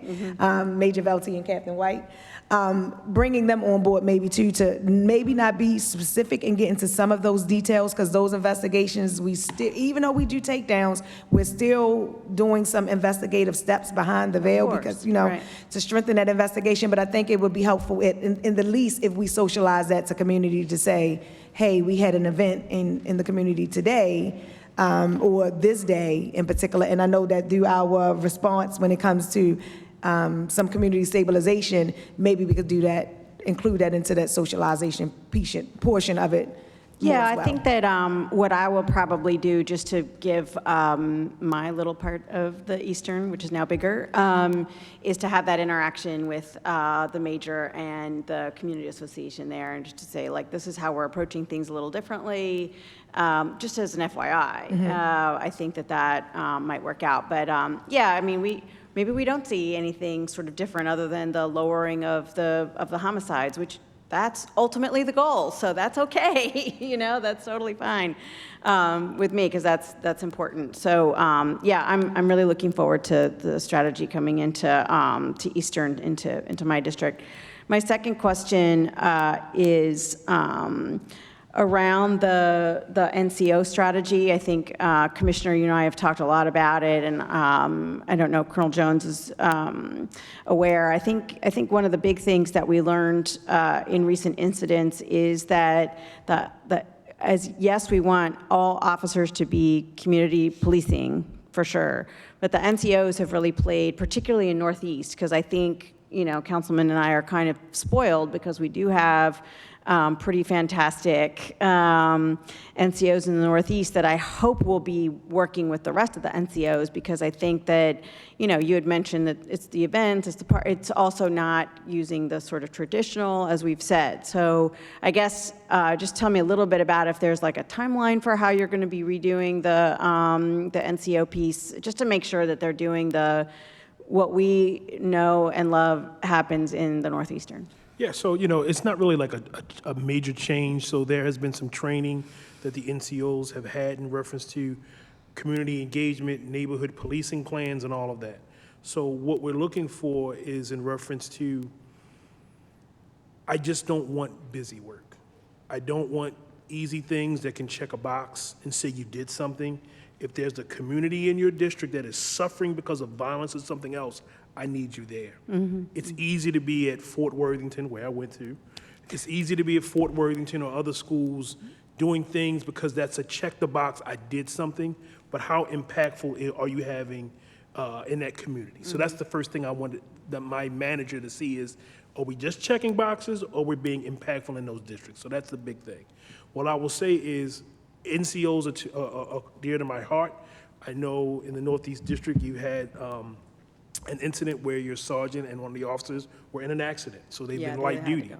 I saw that as a void. I immediately reached out to my community manager and said, hey, look, Northeast has a void.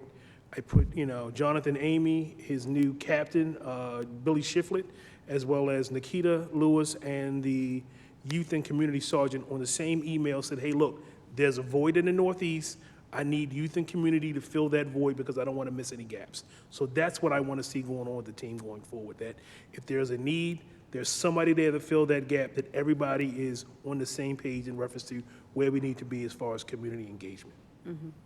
Thank you. And then on the housing piece that my colleague was talking about, I think we had a hearing, honestly, my hearings are all running together, I'm sorry, about the MOED was in a hearing the other day about it was the returning citizens hearing.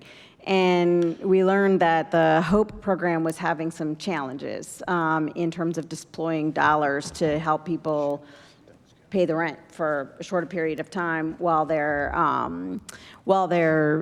waiting for employment or starting to be employed. And I have made inquiry to the department to figure out what's going on there.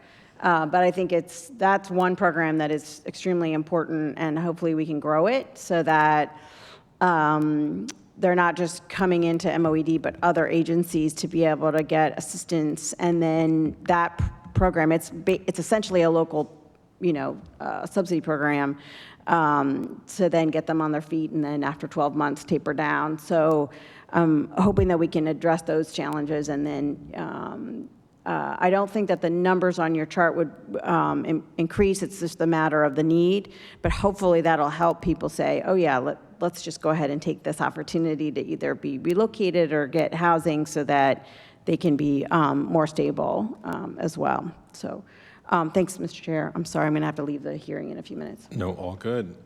Any further questions from the committee? I'm all out of questions. I want to thank you guys for all the hard work you guys are doing to understand what we're doing here, to study it so that we can articulate what's going on. I know it's difficult. I know it's time consuming, but the hope is that not only the work that we're doing, but how we analyze it can inform what we do going forward, and we're just smarter, better, faster. So I appreciate you guys, and this hearing is in recess. Thank you.